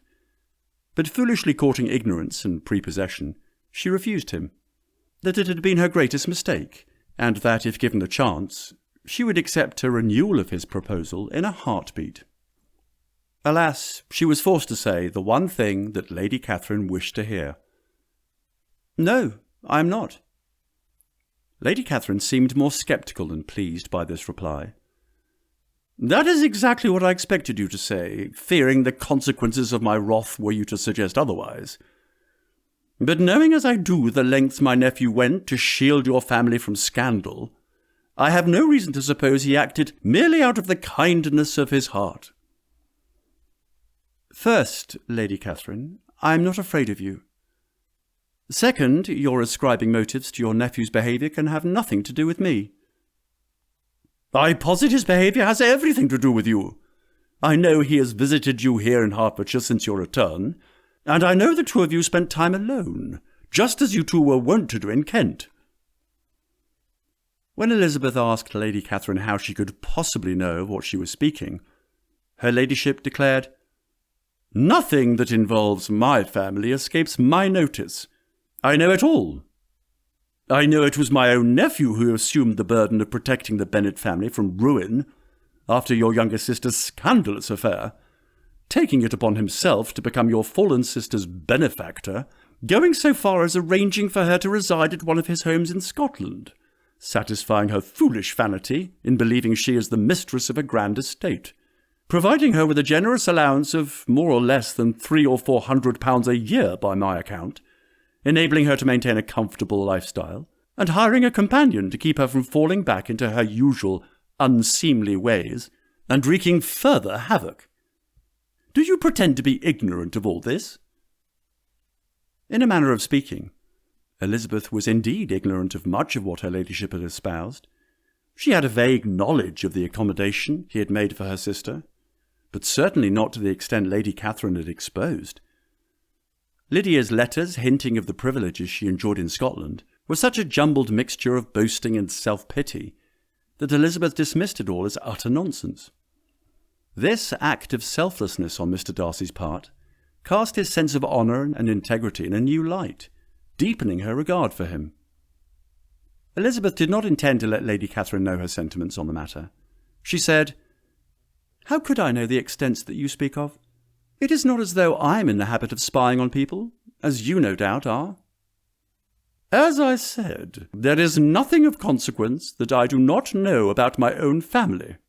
Furthermore, I have always considered myself my Fitzwilliam family's staunchest protector, save this one occasion of letting my guard down with you. I should have thought better before embracing one of your kind. I ought to have known it was a mistake to allow myself to be persuaded by Anne to allow you to stay at Rosings Park as her guest. But as there is nothing on earth that I would not do for a most beloved child, I went against my better judgment. Poor Anne! While supposing you to have genuine concern for her cousin and betrothed Darcy during his period of convalescence, and all along you had your own agenda, stealthily using your feminine arts and allurements to draw him in. Why, my Anne, being the gently bred young lady that she is, never stood a chance against the likes of you. Her speech brought to Elizabeth's mind a matter that suggested Lady Catherine was not so aware of everything in her family as she claimed. Since leaving Kent, Elizabeth enjoyed frequent correspondence with Mr. Berg. Anne had informed her of the Colonel's proposal and Anne's acceptance, as well as Lady Catherine's staunch opposition to the scheme. Per Anne's intelligence, secure in the knowledge that Darcy would soon do what he longed to do, and thus deal the final blow to her ladyship's ambitions, for the sake of familial harmony, she and her cousin Colonel Fitzwilliam were contented to bide their time. An estrangement between mother and daughter was the last thing Anne wished for, and she would avoid its occurrence for so long as her betrothed would allow it.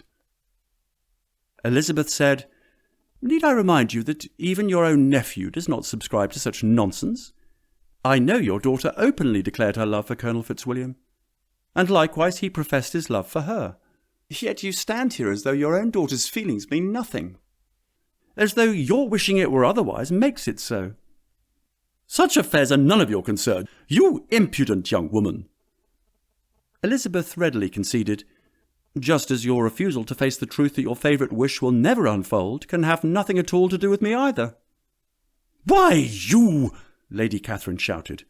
"Were I to accept that my nephew Darcy will never marry my Anne, it does not mean I would abdicate my role, nay, my obligation to my late sister, to see that her only son makes the most advantageous match possible, one that will elevate our family's proud legacy, not tarnish it with the stain of tradesmen. Are the shades of Pemberley to be thus polluted?" It was one thing for Lady Catherine to spew nonsense and venom directed at Elizabeth and even Lydia, after all the trouble the latter had caused. But to disdain and disparage her entire family? Why, the audacity! Elizabeth had endured the haughty aristocrat long enough. "You can now have nothing further to say," she resentfully answered. "You have insulted me in every conceivable way. I must beg to be rid of your presence." "Not so hastily, young woman. You deny you are engaged to my nephew, and I will allow it to be true as long as you promise me never to enter such an engagement." "I will make no promise of the kind." "Miss Bennet, I am shocked and astonished. I expected to find a more reasonable young woman. But do not deceive yourself into a belief that I will ever recede. I shall not go away until you have given me the assurance I require."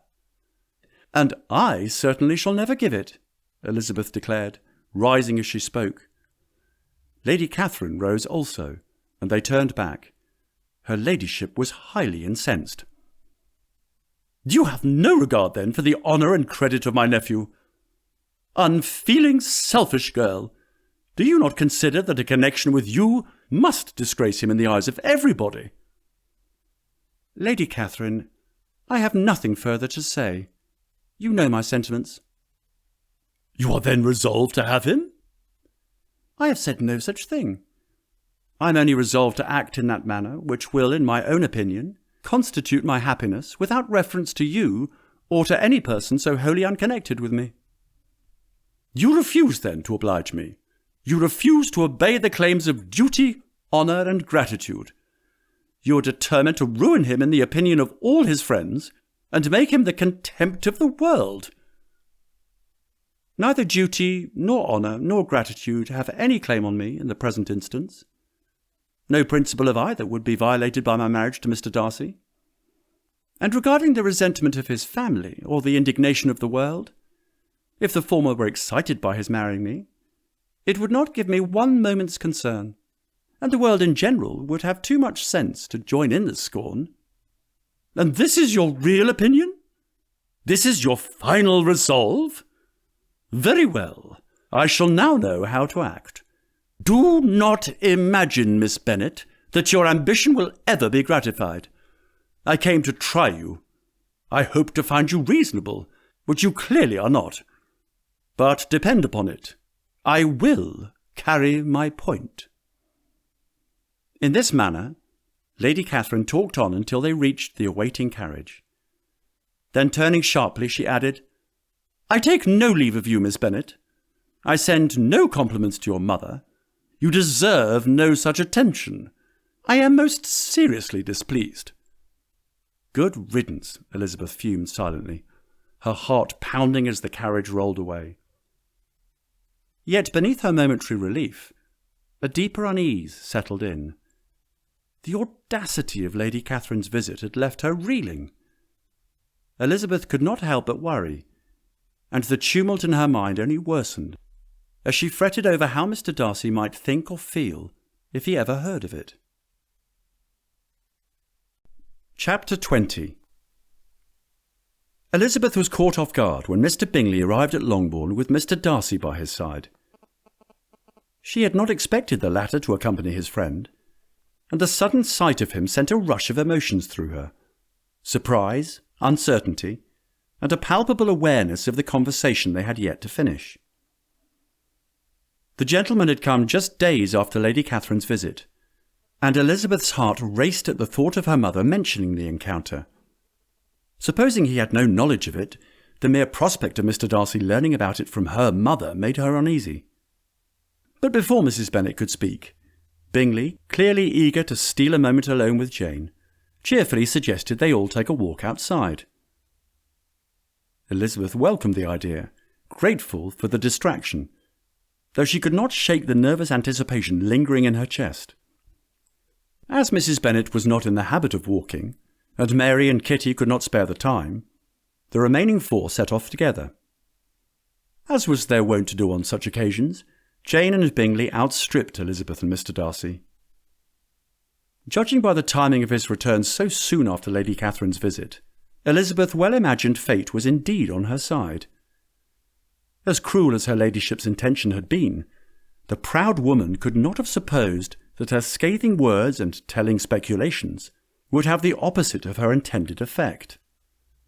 Now was the moment for Elizabeth's resolution to show the gentleman her genuine sentiments to be executed, and, while her courage was high, she immediately said, "Mr. Darcy, you must allow me to—" As though equally resolved to unburden his thoughts, Mr. Darcy interrupted her.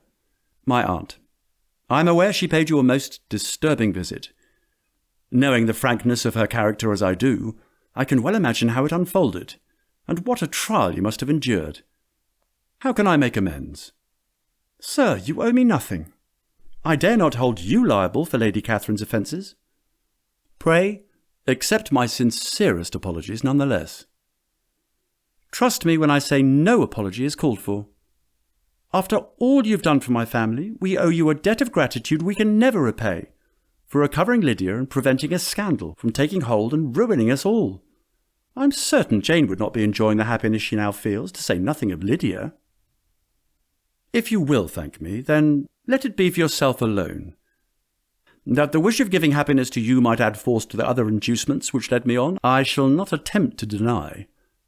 But you, your family, owe me nothing. Much as I respect them, I believe I thought only of you." Hearing this, Elizabeth was too embarrassed to say a word. After a momentary pause, her companion added, "I'm sure with Wickham's death it would be deemed inappropriate for me to be doing what I'm about to do. But at the risk of causing a scandal, I am compelled to do so. If your feelings are the same as they were during the spring, pray tell me at once. My feelings and wishes have not only changed, they grow stronger with each passing day. But one word from you will silence me on the subject forever." Elizabeth, experiencing all the more than common awkwardness and anxiety of his situation, now forced herself to say, "Oh, Mr. Darcy, my feelings have indeed changed. How could they not after all you've done for me, for my family? I say that not to imply that my feelings for you are born of gratitude. Far from it. For my feelings for you are so much deeper than that. I cannot recount with certainty the hour or the spot, or the look or the words which laid the foundation. It is too long ago. I was in the middle before I knew I'd begun." The happiness this reply produced was unlike anything he had ever felt before. Cupping her chin, lifting it just so, and leaning in, intending to capture what had been nearly theirs months ago in Kent, he expressed himself with a warmth and caring that only a heart fully claimed by love could convey. This time, with no hesitation holding him back, their lips met, sealing the moment with the tenderness and passion they had long denied. As they kissed, an unexpected wave of relief washed over Elizabeth. The months of uncertainty, the tumultuous emotions and the misunderstandings melted away in that single moment.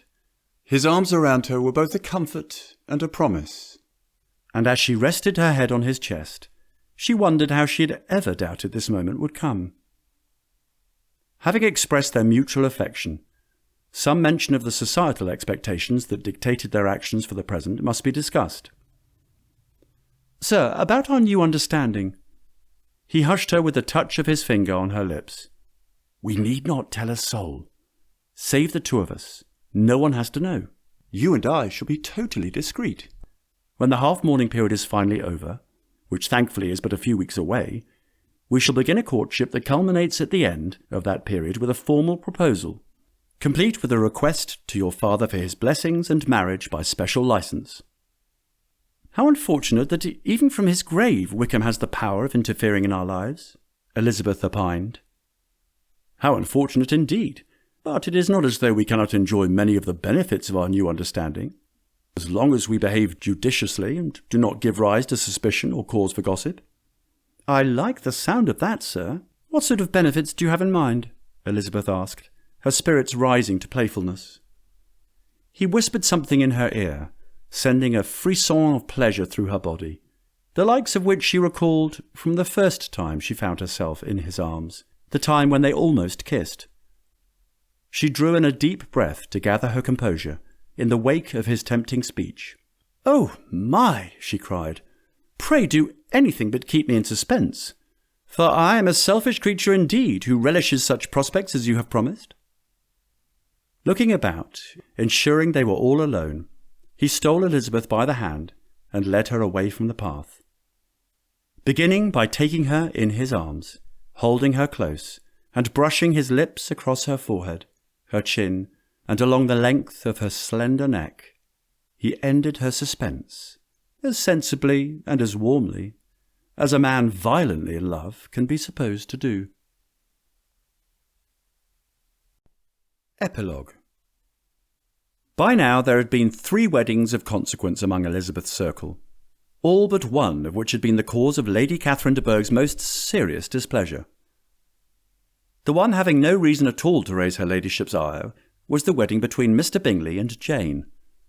Indeed, it would appear that Bingley and Darcy were of the same mind regarding the manner of their courtships and the timing of their proposals.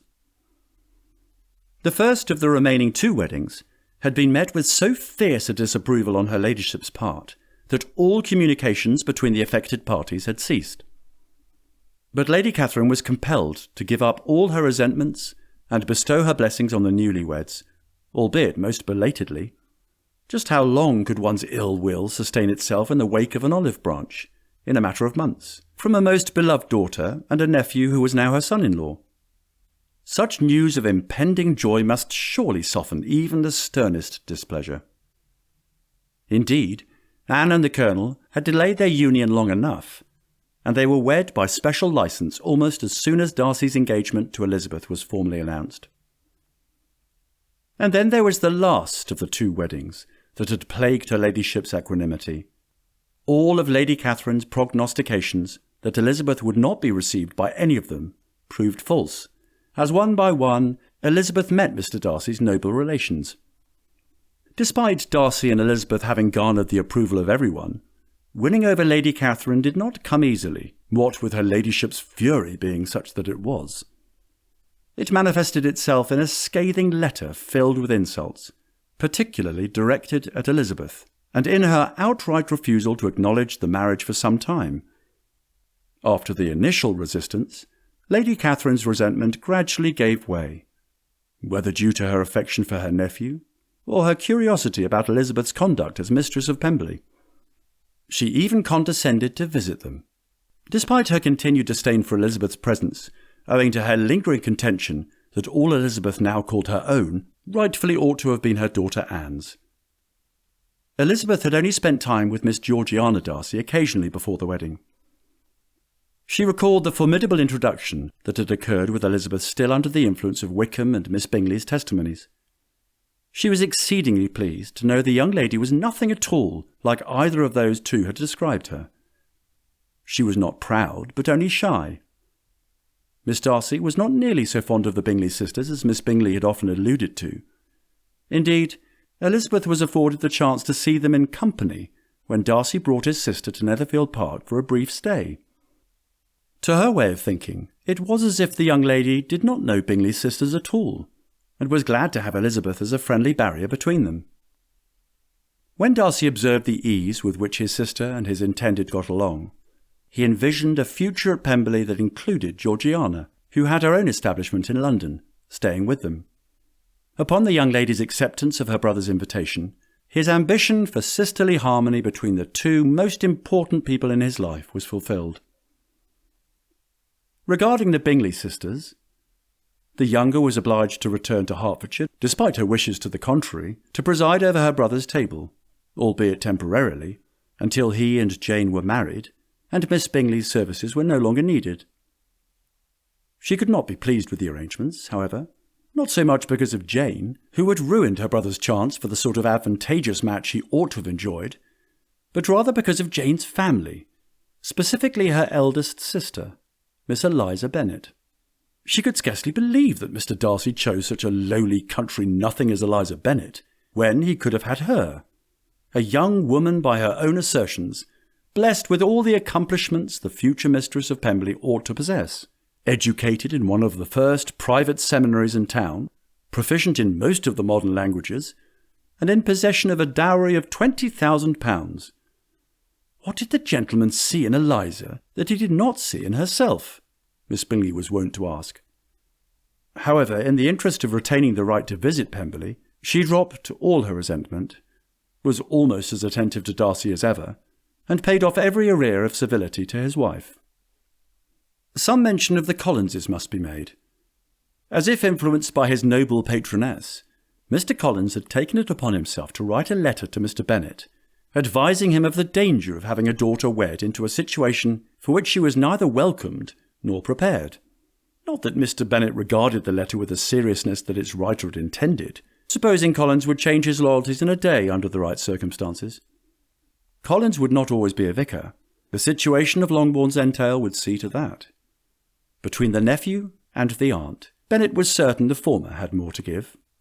As for his wife, so long as Lady Catherine's suspicions were merely that, Charlotte could suffer the officious lady's protests and vexations over having been ill-used by the parsonage's former house-guest. But shortly after the suppositions and insinuations turned into confirmations, Charlotte set off for Hertfordshire for a long-delayed extended visit with her Lucas relations until the storm was blown over. Mrs. Bennet, who had for the longest time resented Charlotte for usurping her daughter's rightful role as the next mistress of Longbourn, now regarded the young woman with a measure of gratitude, well, at least as far as Jane and Elizabeth were concerned. After all, Mr. Collins was nothing at all compared to her sons-in-law, Mr. Bingley and Mr. Darcy, although a part of her could not rid herself of the idea that Mary or Kitty would have accepted Mr. Collins' hand in marriage, if either had got the chance. In truth, neither Kitty nor Mary had grounds for unhappiness.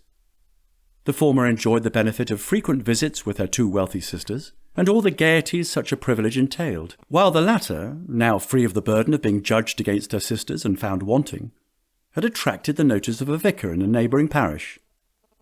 Mr. Bennet's favourite daughter, living far away in Derbyshire, proved the perfect excuse to pardon himself, with the discovery of Pemberley's library, from the constant companionship of his wife's vexations, and indeed he exercised such opportunities regularly. It pleased Elizabeth considerably, the frequency with which her family, including the Gardiners, joined her at her new home, and the hospitality toward them her dear husband generously bestowed. Perhaps he had come to love them as much as she had hoped he would. She certainly had no cause to repine about anything, including her youngest sister, Mrs. Wickham. By way of Lydia's hired companion, Darcy had set strict conditions on how her funds were used, subtly guiding her toward more refined behaviour, and preventing her from indulging in reckless spending, and making sure she did not stray from the path Darcy envisioned for her. Not long after the wedding, Elizabeth naturally assumed the responsibility of guiding young Mrs. Wickham. As Mrs. Darcy and Lydia's elder, Elizabeth was perfectly suited for the role. Though Lydia remained far away from Pemberley, Elizabeth occasionally extended invitations for brief visits. These visits, always carefully planned, allowed Lydia to experience the grandeur and refinements of her sister's home. In addition, Elizabeth encouraged Lydia to take on charitable work within her Scottish community, framing those responsibilities as opportunities to gain respect and influence. Elizabeth hoped to instill in her sister a sense of duty and maturity. Though Lydia was reluctant at first, Elizabeth's steadfast persistence had its intended effect. Months hence, Mr. and Mrs. Darcy sat together in Pemberley's grand library, the soft crackling of the fire accompanying the peaceful evening. The room, lined with towering shelves of leather-bound volumes, exuded an air of timeless elegance. Elizabeth, ever the curious reader, pulled a worn volume from one of the higher shelves, a book she had not noticed before. Its spine was cracked, and the cover bore the faint impression of long-forgotten hands. As she flipped through the yellowed pages, inhaling the faint scent of old parchment, a folded letter, similarly aged and brittle with time, slipped out and landed gently in her lap. "Oh, what is this?" she asked. Raising an eyebrow, she held the letter up. Mr. Darcy leaned forward, intrigued but cautious. "It looks quite old. Perhaps it is best left unread," he said, a slight smile playing at his lips, though his tone was serious.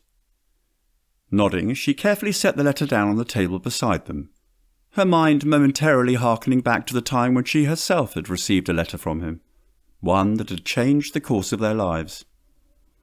"I wonder whose story this tells," she mused softly, her fingers tracing the edges of the aged paper. "An old love, perhaps?"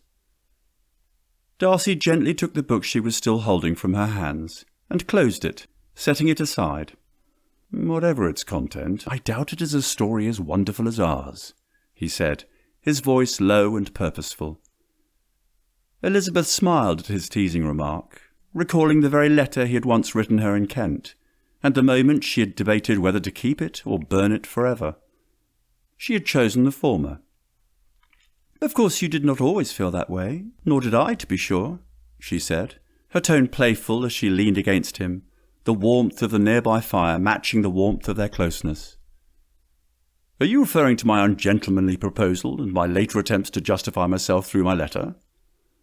"In part," she confessed. "Did it soon make you think better of me? Did you, on reading it, give any credit to its contents?" Elizabeth explained what its effects had been on her, and how gradually all her former prejudices had been removed. "I knew that what I wrote must give you pain, but it was necessary. There was one part especially, the opening of it, which I should dread your having the power of reading again. I can remember some expressions which might justly make you hate me." He took her hand in his. "When I wrote that letter, I believed myself perfectly calm and cool, but I am since convinced that it was written in a dreadful bitterness of spirit. I hope you burned it." "No." "I rather wish you would. I hate you being in possession of something that serves as a constant reminder of events best forgotten." She raised her brow. "You appreciate the irony in such a speech, do you not?" He coloured. I... "My love, I'm only teasing you. You are far too serious, sir," Elizabeth said, her fingers lightly tracing the line of his jaw. "And here I'd fancied myself having accomplished my mission to bring more laughter into your life." Their eyes met, his soft with affection. "You have, my love, which is why I insist you destroy the letter, for I shall spend a lifetime making up for any past wrongs," he murmured, pulling her gently into his arms and kissing her temple, his lips lingering as if to seal the promise. "No doubt you will find yourself with more letters pleading my love and devotion than you could ever imagine," he added softly, a hint of playfulness in his voice. "Who knows? You might even tuck a few within the pages of these books, for future generations to stumble upon." Elizabeth smiled at the thought, her heart full as she nestled in his arms. "Perhaps I shall," she whispered, already intent on treasuring every letter he penned. Darcy, feeling the warmth of her embrace and the soft promise in her words, reflected on how far they'd come, both as a loving couple and in his own path to becoming deserving of Elizabeth's love. Indeed, a woman truly worthy of being pleased. The trials he'd endured, from the fog of forgotten truths to the clarity of understanding, and his relinquishment of arrogant pride, all had paved the way for the happiness he now felt. A happiness he had sensed deep within would surely emerge, once he made a beginning. This has been Once He Made a Beginning, a Pride and Prejudice variation, written by P.O. Dixon, narrated by Andy Robert. Copyright 2024 by P.O. Dixon. Production copyright by P.O. Dixon.